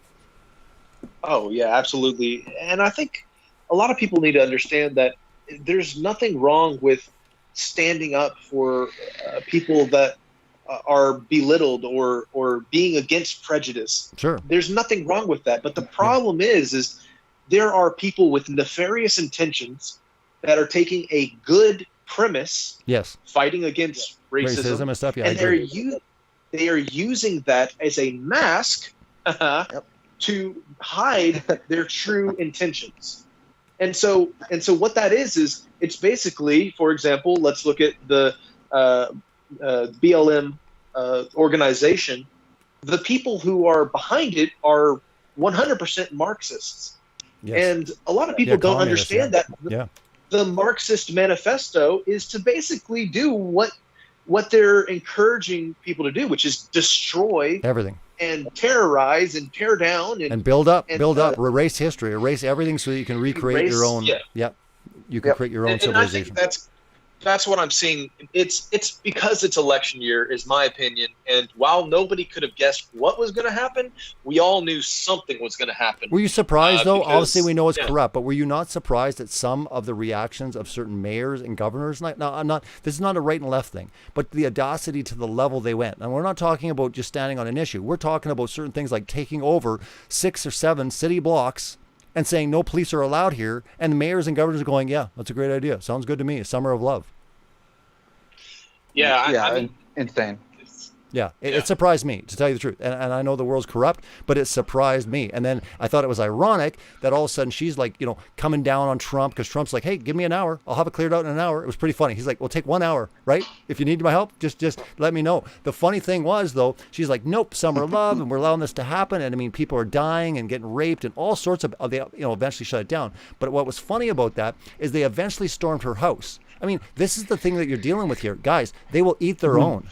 You might think they're your friends, but that was proof positive. Here's the mayor sitting here saying, "Yep, you can paint on the streets, you can graffiti, you can smash windows. We won't allow police to come in. We'll respect all your laws. Yes, you can be armed. You can do your own country." And they stormed her mansion, and the minute that happened, she's like, "It's gone. Take it out." Right? And that was it. Next day, 5 a.m. in the morning, boom! Like they stormed it. I think 2 days, and they were going to do it on the weekend. I think they did it on Monday morning or Sunday morning, and they just came in there and they cleared it out fast. I was watching, but that's the whole thing. Is like what was going on there when all of a sudden, that level. Imagine just like, could we have ever pictured an entire country being built within a city? I mean, no. Are we living Twilight Zone or what? Dude, Robbie, 2020. Go ahead, Jake.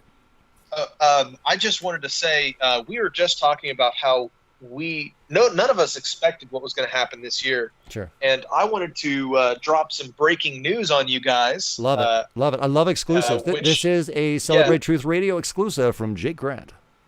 Yeah. Exclusive. we all wondered, hey, what happens if Trump wins or if maybe Biden wins? But did anybody think maybe there could have been an outlier? Just tonight, Kanye West has announced he is running for president. Wow. Wow.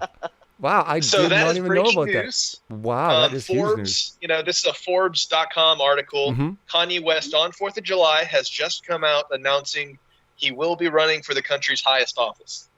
Please tell me the ballot's going to say Yeezy. Explain to me, because maybe I'm confused here, because I mean, I'm American Canadian, but I'm more Canadian than American, even though I was born in America. And quite honestly, I was born in a good state, because kind of looking at the governor of South Dakota, I'm sorry, man, but like, she's just like, she never locked down. I mean, she has got so much pressure. I mean, she's doing a great job. I don't care what anyone says. But anyways, when it comes down to what we're seeing, so he's going to, if I understand this correctly, Kanye is going to be up against Trump for the Republican. How does it work? Like when you mentioned that he just said, so it's going to be, again, it's going to be Trump or him as far as where the votes go for the Republican Party? Now, I can only suspect that he would have to run as a independent third-party candidate. Okay. He's not going to be a Republican because the Republican presidency is, they're already going to try to get Trump reelected. It's just how the system works. It's easier to go with an incumbent than a new person, especially if you're trying to win a presidency. I'm just kind of confused. Why would that be a good thing? Is that just more of a, wow, Kanye West is running for president? Like, I don't understand how that benefits Trump. Because I know him and Trump, they obviously hang together, and I mean, he's a pretty pro-Trump guy. So what's going on there? I don't understand. Well, particularly, it's an interesting thing that Kanye has just announced that he wants to run in the midst of all of the racial tension and the rioting and the Black Lives Matter movement. He is also a Trump supporter. Yeah. So I just wanted to throw that out there. Is Kanye is pro-Trump. He wears the "Make America Great Again" hats. He does. And so I think this is something that I'm going to start paying attention to because I don't think the Democratic Party has a valid candidate. And I was waiting to see who they would replace Biden with because, if you just look at his speeches and some of the weird, creepy stuff he does, he's just not even attractive to the Democratic Party themselves. So Aaron Sampson just commented, because Val actually just posted and said, and just like that, we're in the Twilight Zone. He just posted the breaking news about Kanye. But what Aaron Sampson just said was, I think it's strategic to pull Democratic votes. That's interesting. Very interesting. That is a good point. It's a very good. Now that makes a lot of sense because what that will do is dilute. It will dilute a whack of the millennials. Oh yeah. Yeah. I think Samson's right on the money there. I really do. Now that totally makes sense. Because at first I'm like, I don't get it, man. Like he's a Trump supporter. Like how is this going to help Trump? But I'm like, this will massively help Trump. Wow, man. Amen. That's amazing news. That's really, really cool. I think either way, 2020 is going to end up being a sort of catchphrase, like for crazy, like. It's going to be like. But will it be? Will it be when we look back at 2020 and remember the good days? Like you can say that, but it might be the point when we're like, you remember when 2020? Those times were pretty good compared to what was coming. I mean, we could be moving into a very dark period for. I personally think that we hit some sort of economic collapse level, depression, deep recession, whatever you want to say. I'm looking basically historically at it could possibly be a decade, right? And then you kind of move out of it and things start prospering again. Again, if we're talking about a timeline of, say, multiple generations left, we might have to go through that, 7 years of plenty and then 7 years of want, right? With Joseph in the Bible, there might be a time where we've had like I'm talking America, has had so much wealth, so much plenty. Now it's time to move into a famine. And again, it's not that it's like, everyone dies and starves. No, it's a time to reflect, and there's a lot of good that comes from that. So a lot of people are scared of that. But a lot of beautiful things happen with the Great Depression. And quite honestly, we're due for one. And you start looking at the economic models and stuff. If you quite understand that right now, America's at a point right now where they're buying up all their own debt, and they're buying up the stock market, I mean, things are not looking good long term when you start buying up all your treasury bonds, when you start buying up all your debt, when you start bailing out everyone. People are, oh, they're just giving all the money to the rich. No, what's happening right now is they're in the corner, and the last thing they can only do is keep printing money. The only problem with that, though, is as they continue to print money out of nothing, they're diluting the purchasing power of the American dollar. So it's going to be translated into the food, utilities. Everything is about to get very, expensive. And if it ever goes into like an inflationary period, a hyperinflation, we're dealing with a very serious situation. Again, I think a lot of good will come from it. In pain, here's the thing: when does the church thrive? Persecution, right? We're always worried about persecution. That is when believers and the body actually completely shine. I mean, they literally become unstoppable forces that show the power of God. It's not when things are good. If anything, it shows the church is more lazy, right? It almost sometimes takes that pressure, and it takes the world going to these points. So it will be interesting to play out. What's your thought on it, Tony? The death of the leaves on the trees in the fall and the rotting of them in the winter feeds the growth of the plants in the spring. Yeah, I think that's the easiest way I could say it. Yeah, totally. What about you, Jake? Oh man, I don't know what to say. I know. Honestly, there's like so much. It's like there's so much stuff going on. I'm just fantasizing right now of a White House Kanye West concert if he won the election. Okay, let's bring back the humor. Guys, because we're getting pretty serious and deep. Now we're bringing up White House concerts. Let's bring up Biden for a second, guys. Maybe you can give a couple thoughts, Jake, and then we'll move over to Tony. Just give some quick thoughts and what do you think about Biden? Because honestly, he's the guy. I mean, I personally don't think so. I think something's going to happen, medical emergency, something will happen maybe. But here's the thing. That's it. He's the front runner. He's the guy. Are you kidding me? Yeah, Biden himself is tied to what, quote unquote, is called the deep state. He is just an extension of the Obama administration if he gets back in, and all the powers that be that got in the last 3 or 4 presidents, Bush 1, Clinton, Bush 2, and Obama. They want somebody that's on their team at the helm. And so whatever they can do to put him in office, they're going to do. But the thing is that Biden has so many characteristics that I think turn off Democratic voters. That's why I think it's the VP. That's why I think his VP is going to be very important. And also I think that she is going to be the brains behind the operation. And eventually she's going to lead because something comes up or he has a medical emergency, he has to step down, something's going to happen. But keep an eye on the minority woman that comes as the VP. Because I guarantee you it's a woman. I guarantee she's going to be, either black or a minority at some point. There's no doubt in my mind. But again, do you not think that woman is not going to have a heavy duty ear on Black Lives Matter and Antifa and all the other garbage? I mean, literally it is going to be a cesspool of evil. This is the only way I see Biden winning is Michelle Obama as his VP. Michelle Obama. Yeah. Sorry, some people actually think, and some people actually have called that, and even saying that even though Hillary, I personally don't think it's Hillary. I mean, I think that's like, if you look at the state of the country, why would Hillary be a good thing, period? I mean, it doesn't even make any sense. I mean, it'd be like white supremacist. I mean, you know what I mean? Like how can you be mad at Trump and Pence, and then all of a sudden you're like, oh, okay, it's Hillary and Joe Biden, Sleepy Joe and Creepy Joe at that.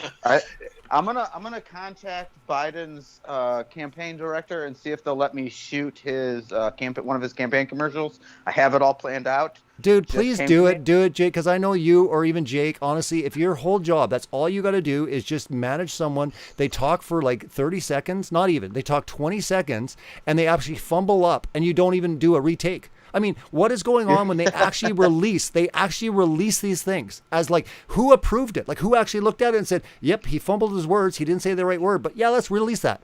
I mean, the campaign themselves are releasing stuff when he's actually getting the words wrong in a 20-second clip. I mean, Jake, can you imagine how crazy that is when you have 20 seconds to like shoot someone and he fumbles up the words? You know what I'm referencing, right? You've seen that? The latest? Yes. Yeah. What is going on there? Because quite honestly, people say, well, maybe it's sabotage, maybe it's... I don't think they care. I just don't think they care. They're just like, let Joe speak, because we know deep down inside it doesn't matter about Joe. It matters about the left winning. So let me put it this way. Basically, the only way that they can paint Biden as a better option than Trump is to paint him as a more trustworthy, moral individual. Yeah. And if they're going in and chopping up his stuff, that could be perceived as deceptive. That's a good point. Yeah. And that's what they're painting Trump as. Yep. That's a good point. That's a good point. It shows a more realistic, just human, like he fumbles up. But I mean, quite honestly, how much confidence do you have in someone running the United States of America when he doesn't even know what like state he's in half the time when he's speaking in the state? Can I run my commercial idea by you guys? See what you think. I do. I want to hear it. I want to hear it. All right. So it's gonna be a tight shot. It's gonna be Biden next to a like a reflecting pool, and his slogan for his campaign, which is I think killer, the smell of change, and he'll be sniffing a flower, and they'll just sniffing a flower, sniffing. Yeah, Mm-hmm. I mean, he sniffed so much stuff. He might as well have sniffed something good and kind of play into it. And then as we just kind of pan out, you see it's an assisted living home. I think that would do really well. I like it. Well, he's been hibernating in his basement for quite some time. America's grandpa has come home to roost. He would be the oldest. He literally would be the oldest, I heard. Is that true? Did you guys verify that? I heard that if he he's like he would be the oldest running president ever. No, but honestly, you got to wonder, you got to scratch your head. Out of all, like, that's the best. That is literally the best out of everyone. I mean, I don't like, Dems, but overall, I mean, I could look at the whole, and say, that one's probably more capable. I mean, why do you think it's Joe Biden of all people? Joe Biden. Dude, I have no idea. Honestly, I had the same thought when it was Trump and Hillary. I mean, Oprah would have been more exciting and just more of a, challenge in people's mind. And I mean, there was talk about that, but seriously, Joe Biden. I mean, did you guys, I forget what it's called, but did you see the one where he's like, every woman and every, oh yeah, you know the thing? You know what I'm talking about, the clip? Jake, do you know that? Honestly, I spit out my water when I actually heard that clip. I laughed so flippin' hard. Like, every woman and every, you know the thing. You know it, right? Like, he couldn't even recite that one. What's it called? Sorry. What's that actually called? Do you guys know? Maybe in the chat. I'm gonna rely on the chat. It always bothers me. I always forget. It's like the Declaration, or it's like political gaffe. No, well, it's just one of those things where it's like a very, very famous thing that like you guys would probably have it memorized. You will have it memorized when you hear it. But he bumbled it up, and then he's like, you know the thing. Like, it was like starting like a sentence, and he's like, the bear went. You know where he went. Like, he forgot where the bear went. It was ridiculous. Hopefully in the chat they're going to help me with this, because honestly it's funny. I have to look it up. I was doing the same thing on a show. But yeah, Joe Biden, and you're kind of like, really? Joe? I'm puzzled. I am really puzzled. Like, that's why I'm really highly suspicious that he's going to even do anything in the White House. And even if he is, he's not doing anything. Huh? I got it. We hold these truths to be self-evident. All men and women. There we go. There it is. He's all men and women are created. You know the thing. You know the thing. You know the thing. That's the one. Every man and woman endowed rights. Oh, that's not too important. Oh, just a little slip of the tongue. That is the funniest. Who needs to know that phrase? That is, out of all his blunders, that is by far the funniest one, because it's not like he just tries to go through it. He's just like, you know it. I don't need to say it. I'm going to stop right now because you know it. He's like, that's gonna save face. But yeah, but it's a good point, Jake, what you bring up. Maybe it's just more of a, he makes mistakes. It's just a very genuine look at Joe. And while Trump is all fake and he's a racist and he's a bigot, compared to what people think of Trump, which blows my mind, if you think about it, anything will look better than Trump, the way people look and view Trump being literally Hitler. Yeah. So I think that's why I don't think they care this year, because, again, everyone's mindset. I mean, people, I didn't like Obama, okay? I didn't like Obama at all, but I didn't have the level of hate of what people have in their heart towards Trump. I mean, you can just see it. It's seething. I mean, it's literally seething. I mean, they're burning cities to the ground. That's how much they hate him. I mean, even all the Republicans that hated Obama, what cities and what statues did they rip down, and where did they burn or loot? Name a place. Isn't that weird? Like, you just start looking at the two parties and you're kind of like, One are just out of control anarchists, and the other ones are like, you just don't see that. You just don't see that. I mean, politics aside, you just see a level. And I think, Jake, you were talking before about things that were going on, and Tony had mentioned about you get what, you want, in the White House. But what I'm saying is when we're looking at what's going on right now, it's getting to a point where it's just like, you want good or you want evil. It's getting so blatant. It's getting so extreme, and the sides are being formed. That's the way I look at it. It's almost like you now have to make a choice. You can't sit on the sidelines. You can't sit on the fence. You can't even go, you know what? I don't think I'm going to even vote. It doesn't matter. It's almost like you've got to stand up for something. And quite honestly, if you don't stand for something, then you'll fall for anything. Yeah. This goes back to what we were talking about before about the sifting. I think, like, say you have two extension cords tangled up. You just have a wad of wire, and you have to sort of start shaking them out. And as you do, you start to clarify the one cord from the other, right from wrong. And that extrapolates into our elections, into everything. And I think that's part of what's going on. It's the choices are being narrowed, good or evil. That's part of sifting. Yeah. And the scripture talks about how they're going to, in the last days, it's a time of lawlessness, is how it characterizes the time before the day of the Lord. Mm-hmm. It also talks about how they're going to put evil as good and good as Correct. Evil. Yeah, good point. And that's being already seeded into the hearts of mankind by our media, by our pop stars, by our TV. Anything that we come into contact with in today's world has an underlying message.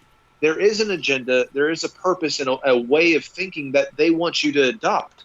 Yeah. And the way that is then translated is basically, hey, what is evil is actually good, and what is good is actually evil. And that's where you have the attack on Trump, because for the most part, he has stood for traditional values, such as, he's come against abortion very strongly. Well, he's the first president. He's the first president to ever speak at a pro-life rally. The first one ever. Bush didn't even. Wow. Bush never even spoke at a pro-life rally. In itself, for me, that's all the more reason that I would say, you know what? I agree. Even if he's not a perfect guy. guy. Morally. You got to vote morally. As believers, I honestly do believe we need to, like, you can sit there and say the less of evils and all that, but really, honestly, you've got to vote morals. And especially when it comes to preserving or slowing down the shedding of innocent blood, that alone, that one thing should be enough to say, I want to keep that in motion, right? Because at the very least, it's going to slow down the progress of now we want to murder babies when they're born, Yeah, and he has done more than any other president at curbing abortion, which I agree. Honestly is one of the reasons I feel like minorities are suffering, because minority groups are targeted for the whole pro-choice mentality, and they're, I think it's atrocious, because I think it was like 55 million black babies had been aborted. I know. In the past, forgive me, I don't want to do a false quote, but it was just this atrocious number over the past there's about few 15 years. There's approximately 1,500 black babies every day that are aborted in America. And that is an agenda that is being pushed by the left, and it's destroying what the black community could have been. And it's an agenda that they're being kind of coerced into supporting, because, of course, the liberal left is like, well, we're all about ending racism, and we're all about stopping these white bigots and these racists. Yeah. But they're also the same ones that are so damaging the black home and the sanctity of their families. The Democratic Party wants to destroy what it means to be a family, and that's exactly what it would take for groups that have been underprivileged or suppressed to be able to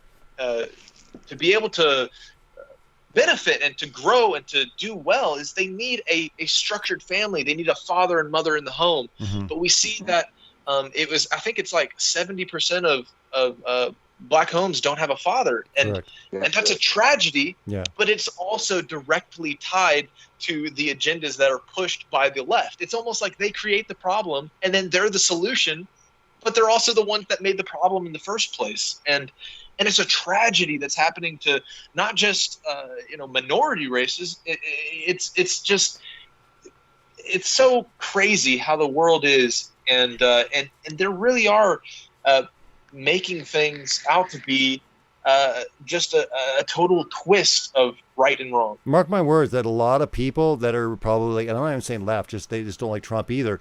You're going to look back one day and you're going to miss someone like Trump. You're going to miss someone that talks his mind. I mean, you're not going to see it probably for a very long time once he's out, right? And I'm not saying like this year. I'm saying you say there's 4 more years. My point is this: you're probably not going to see many presidents carry on the way Trump has. And it's refreshing. At the very least, it's entertaining. But again, what you're seeing is something very, very significant happening. And again, we're talking about this year. You talk, Jake, obviously about, having a baby, the whole thing with the family. Tony, all 3 of us actually have got, like Tony had mentioned before the broadcast. What did you say? The bakers were like what was your quote again? We got we all have buns in the oven, bakers, right? All our wives, yeah. Yeah, that's right. Baker's so trio. We're all expecting babies and stuff, and it's exciting. But really, 2020 is a very transitional, pivotal year on massive scale. People can look at it and see that. But I think for a lot of people, they're examining their life and they're seeing that things really are. This is a very, very transformational, pivotal year, not just in the history books, but for our lives. And the question is, what's coming, and also, how to prepare. But there's no doubt that we're in something that is like, wow. I mean, we literally were born at a time that we're actually witnessing these events unfold. I think they're going to be incredibly historic. I think that it's going to be, telling stories in generations in the sense like, wow, 2020. And quite honestly, how crazy is it that 2020, a year that even leading up to it, we knew it was like, vision, clear vision, straight ahead, all these things. But we knew it was like a big year, kind of. I don't think we really understood how big of a year and things that would change after 2020. What you were saying about preparing for things ahead, at the base level, there's only one way to prepare. There's physical ways, but at the base level, the most important level, we look at Peter on the water. We need to stop looking at the waves, at the chaos around us, and keep our eyes on the Messiah, and we will not sink. Yeah, very good point. That's how to prepare. Good point. No, that's a really, really good point. And getting into that, it's just like we have to kind of acknowledge that no matter how, grim things get, dark things get, I mean, we have the light. Again, if you have the Messiah, you have Jesus. I mean, greater is he that is in you than he who is in the world. Yep. Right? And that's what we have to kind of acknowledge and understand, that he is the truth, he is the way, he is the life. No one comes to the Father except through him. I mean, that really truly is the essence of what we're talking about, is seeking truth and truthers and all that. Really, you're not even a truther if you don't have truth himself. Yeah. Yeah. So I know we let Jake for just a quick second, but Jake, yeah, we were just kind of wrapping things up, just talking about what's really important when we're talking about all these issues, and maybe I'll give you some time just to kind of give your closing thoughts. Oh yeah, in the world that we're living in, things are going to get crazier and crazier, but the foundation that is basically building your house on a rock is found in the Word of God. And the Word made flesh was Jesus Christ, Yeshua. Yeah. And whenever our hope is in him and the salvation that is promised to us, if we turn our lives and walk after him and believe on him, then no matter how tough tribulation gets, what it's going to be used for is the purification of the saints. It's going to be used to draw us closer to him. It's going to be used to get the sin in our lives that we've had lingering around like leaven left in the house. We've just left it there for decades and decades. It's been our little pet sin. But times are getting serious, and I think that's why believers need to start getting serious about walking after walking after the Word of God. And I think that's the significance of these times, is while they are going to be getting rougher, you're going to have some amazing things come out of the darkest dark. You're going to have people stepping out, and miraculous things are going to be coming out of this, where faith is going to be tested and tried. And whenever people come out on the other side of tribulation, just like we see with the apostles, they glorified God and were excited because they passed the test. They'd finished the race. They'd made it through despite all the distractions, despite all the excuses in the world to turn your back on the one who died for you and your sins, and is offering a free gift of salvation if you would only repent and turn and believe on him. It's an exciting time that the scripture says the prophets long to see. And we don't know how many years we have left. We don't know if this is the start of, what will be the last, 2019 was the last year we remember what could be called normalcy. Yeah. If that's the case, we have to start looking up, because the scripture says that's when your redemption draws nigh. Yeah. And so if we keep that in mind, if we keep the number one, then all these other things are going to be able to be looked at through the lens of the biblical truth of there's going to be great deceptions that come on the world.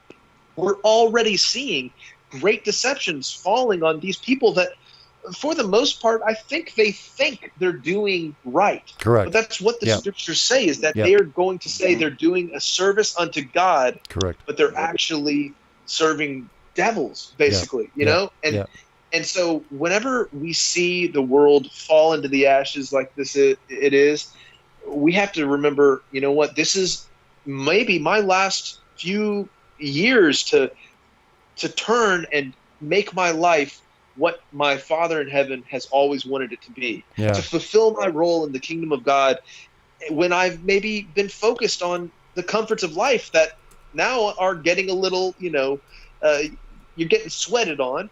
Maybe you're losing some of your comforts. Maybe you're losing some of your freedoms. But guess what? That's what he maybe needed to get your attention. And if tribulation is what it takes to wake up the church, wake up believers to really get serious. Yeah. Oh man, then bring it on, man. Bring it on. Totally. Well, I wanted to make sure that we get some time here to talk a little bit, more about just upcoming shows, what you guys are kind of, just let people know kind of what to expect. I mean, for people that, are just joining us now, Jake Grant, Tony Stover, brand new show. I think you guys are going on episode 3, if I'm correct. Or have you done episode 3? Huh?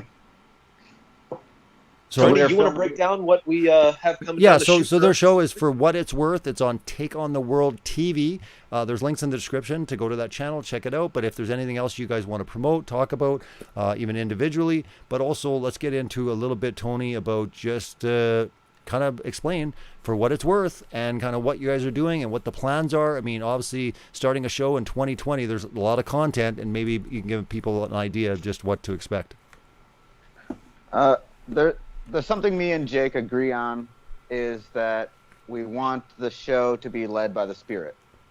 We want it to cover any topics that is relevant that the Father wants for. I mean, say we film a whole show, do all the editing, and there's just one person that the Father needs to watch that show. Real quick, how do you guys work the editing? Because obviously I know both you guys are editors. So do you guys just share the workload, or does someone maybe explain what you kind of do, or who's in charge of what?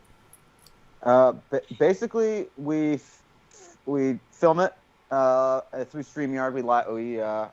We just do the show live, and we have certain things we are able to pull up. Yeah. And then usually I edit the first half, and then send that over to him, and then he edits the second half and touches anything up that he. So we kind of keep tag it fluid. team it. Just kind of tag team it. Continue on what you were saying though, as far as like obviously letting the Spirit lead, which is awesome, right? I mean, I think in many ways, that's the way it should be, right? It's just kind of what's pressed upon your hearts, saying, "Hey, Father, lead," this show, and I think that's a really great start for what you guys are doing with your show For What It's Worth. Yeah, this coming Wednesday's show, we're actually going to be covering covenant warfare and all of the information in it. We're gonna play the film. It's a short film. It's only 34 minutes long, I think. Yeah. And then we're going to talk about it, all of the ways that the patterns of family in the physical replicates themselves into the spiritual. Will you be discussing anything to do with Jake's pedometer on what he mapped doing that film? My pedometer. Mm-hmm. Oh yes. Yeah. Well. Was it 50,000 steps or 60,000 steps? Jake, like, just for people that haven't watched Covenant Warfare, Jake walks a lot in that film. Yes. Get ready to look at my backside for 30 minutes. So. You see him on cliffs. You see him walking through crevices. I mean, it's quite the journey. Yeah, it was exciting to make. But yeah, the show Wednesday, we're just going to break down how Satan's attack has always been started with that family unit. Because if he can destroy what it means to be a family, he can destroy the very picture that God gives us with his relationship with us in a lot of ways. Yeah. And so that's a major thing we want to get into.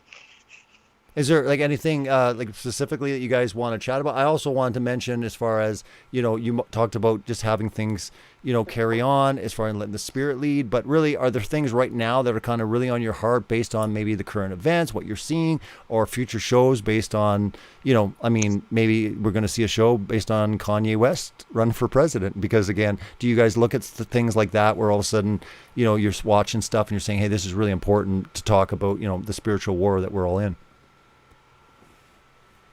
Oh, yeah, absolutely.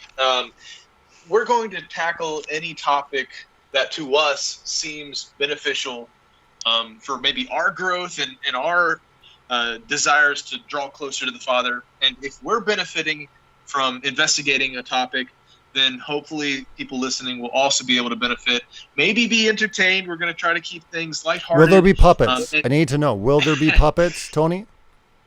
Oh, man. That's funny. Me and Jake were actually already talking about I love that. puppets. Honestly, you bring puppets in, honestly, you got to smash hit, man. I'll just be like, guys, they got puppets. Seriously, puppets are great, especially with comedy. We were actually just talking about that last week, and the word puppets was mentioned. Nice. I'm not going to get into it. Not going to give away too much, but there might be puppets in the future. Nice. Yeah. I actually really excited about that. I don't know what it is, but I like puppets.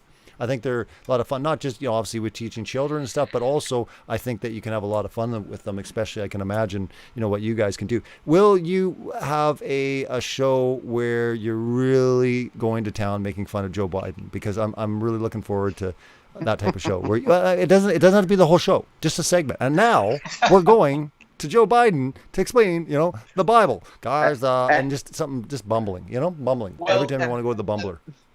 This segment will be called Biden His Time.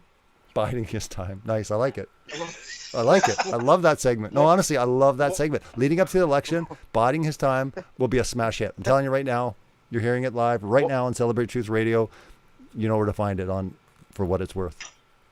I think we're going to do the entire Bible audiobook read by Joe Biden. Wouldn't it be funny just do an interview, just do a funny thing, have him as a puppet or something? But all I'm saying, wouldn't it be funny where it's just he's just talking nonsense, just not all the time, just nonsense. I think he could pull it off real well. We'll have him read the whole Bible, and he'll just start off, and he'll just be like, "In the beginning, Gaia." You know the thing. You know the thing. You know the creation thing. You know the thing. You know the creation thing. Honestly, it'd be so funny, man. You do that every time. It's like he just starts off, and then he's like, "You know the thing." All right, thanks, Joe. Thanks, Joe. That was Genesis 1 by Joe Biden. Honestly, it'd be huge, man. I'm telling you right now, it'd be the funniest, like Bible reading with Joe Biden. In the beginning, God, you know the creation thing. Thank you. Yeah. Thank you. You know it. You know it. Yeah. That honestly, you can play that clip because that is funny. But yeah, there's some really funny videos. Honestly, stuff like that I think would just be really funny because it is important that people have a good laugh. Because quite honestly, I think a lot of people start, regardless, believe it or not, you start getting down, just even spiritually. Just seeing so much gloom and doom, you know, and quite honestly, I think it affects us all because you start looking at it and you're kind of like, oh my goodness, man, things are getting really dark. They're getting really dark. So, I mean, I think humor is really important in the right context, and it's good to laugh. I mean, they all say laughter is the best medicine, but laughter truly is good for the soul. Yeah, for sure. And just a quick plug, we put together a Facebook page for what it's worth, and if you're wanting to look out for updates, future episodes, I didn't get an invite. I don't think I got an invite. Well, it's selective. Oh, okay, I got you. It's like exclusive, like so. Everyone in the chat, you guys are going to be invited, but I'm not. So that's okay. It's selective, but it comes from your end. You guys have to select it. So nice. We'll be putting up episodes and. So will there be snippets of Biding His Time? Will we actually see Biding His Time snippets in the Facebook group at some point? Maybe you could kind of. What do you think, Tony? Yeah. Is there a good chance? You don't have to say for sure. Just maybe percentage wise, 10%, 20% chance. What do you think? I mean, the more you talk about it, the percentages go up. So. All right. I don't know. Dude, see. biding his time. I think that's funny, man. Especially Bible reading with Joe Biden. That's dang funny. That's dang funny. I'll say it right here and right now. That's really funny. Especially, you know the thing. It's just like you can't even finish a verse. I don't think either of us want to cut off our beards to play that role. No, but that's where you could do a funny puppet. You could just do you could do it through maybe a stick figure. I mean, you could. You don't have to. You have to do it. You could just think creatively. You could actually grab a picture of him and just open the mouth. All right, how's it going there, Joe? Like, you know what I mean? You know what I'm talking about, right? Like one of those. Yep. Like jib jab it. Jib jab it. Yeah, that's all you got to do, and that'd be funny. It's like, hey, it's going to be reading Genesis 1 today. Sweet.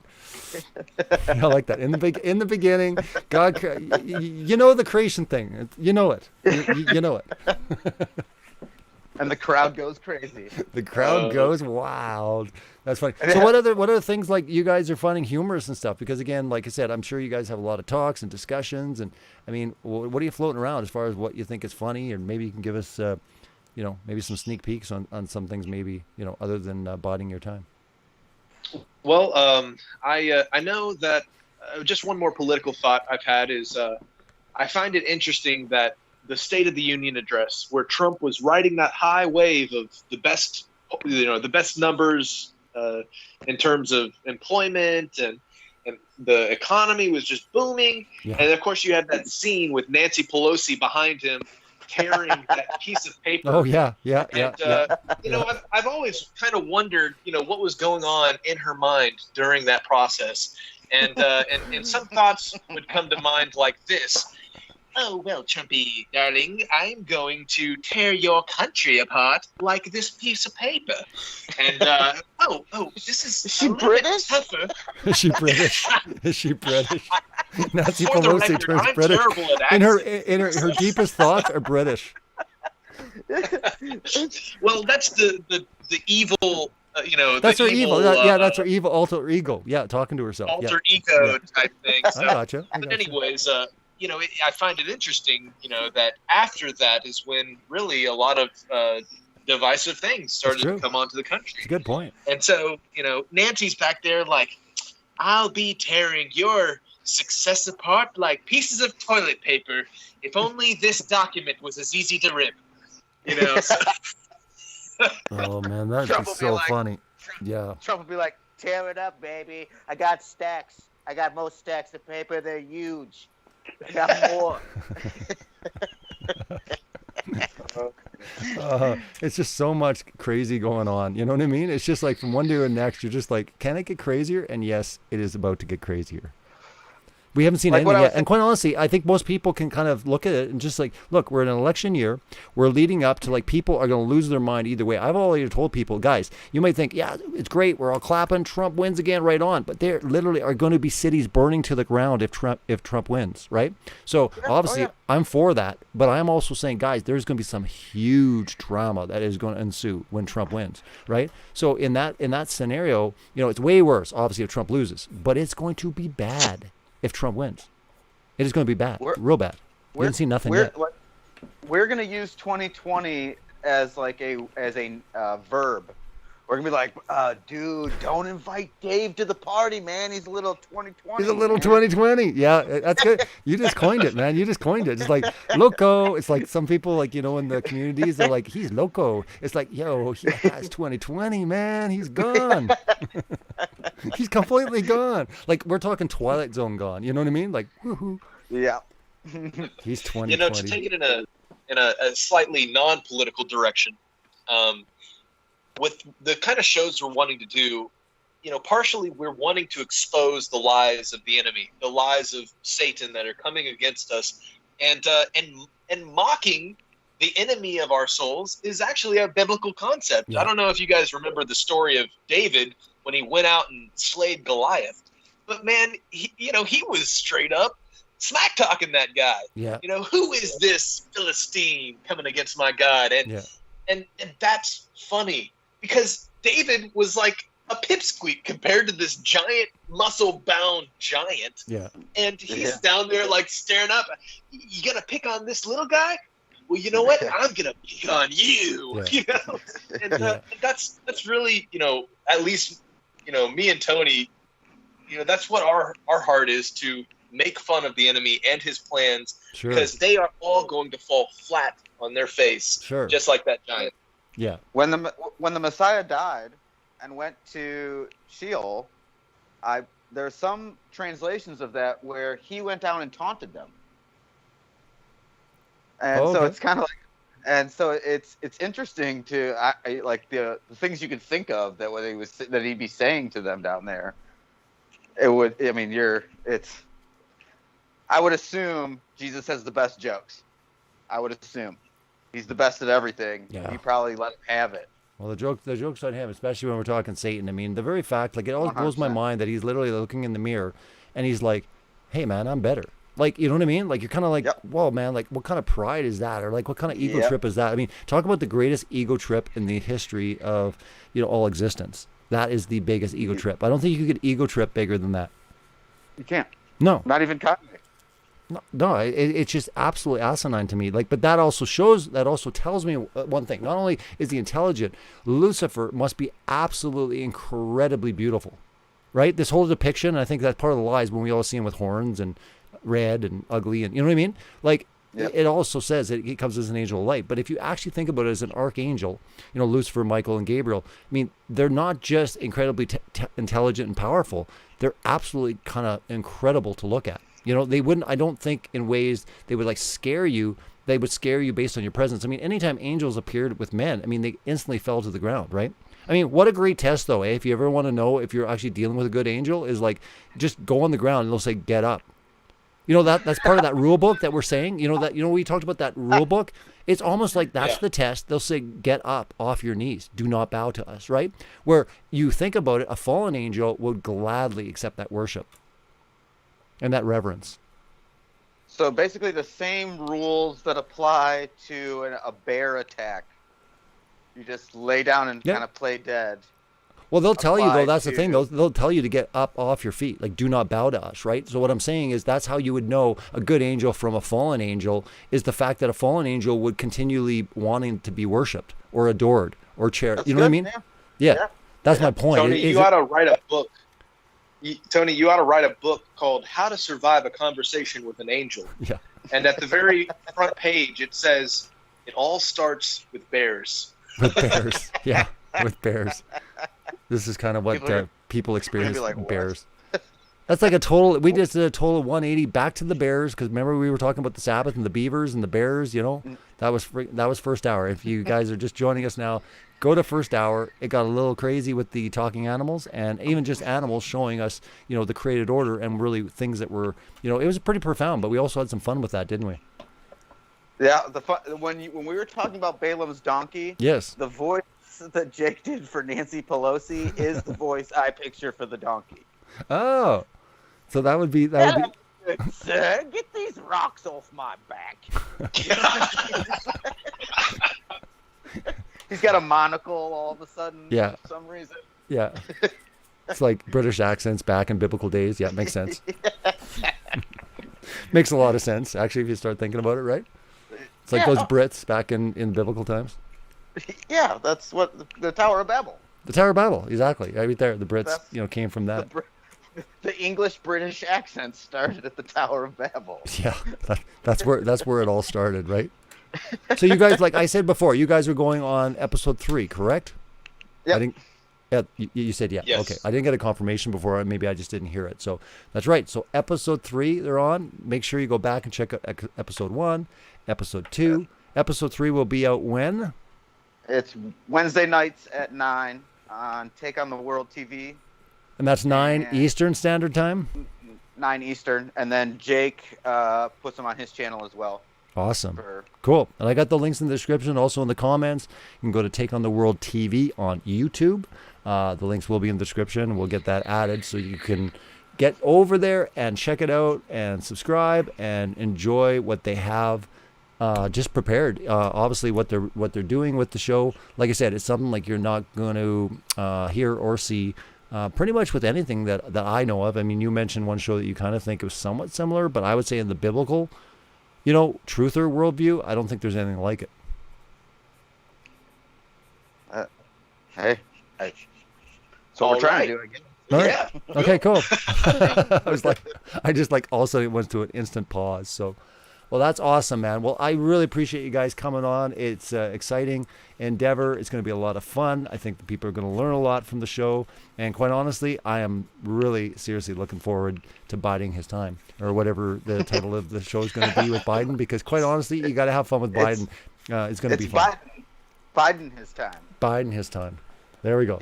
You heard it here first, and be on the lookout for it, because quite honestly, you want a good laugh, just listen to Joe. Just listen to Joe. I mean, at least that's the good news, is no matter how crazy things get, we have literally debates to look forward to. Trump and Biden. Are you kidding me? How fun is that going to be? Quite honestly, it is going to be real fun. I mean, he's going to call him Sleepy Joe through the whole debate. It's going to be the funniest thing you've ever, I mean, get your popcorn. It's going to be a ton of fun. Anyways, thanks so much, everyone, for tuning in. Huh? Yeah, some of the best gaffes from the 2016 election was with that debate with Hillary, and I'm just looking forward to it as well. It'll be funny. It's going to be great. Guys, thanks so much for tuning in. Celebrate Truth Radio. Really appreciate it. We'll be back same time, same place next Saturday. Everyone, blessings in the chat room. Everyone listening. And again, remember, it's all the way. He's the way, the truth, and the life. No one comes to the Father except through him. Is Jesus. He is the only answer and the only way. And honestly, if you're seeking truth, you have to seek him. Find him. He's calling you, and he'll be there. So blessings, all. Talk to you soon.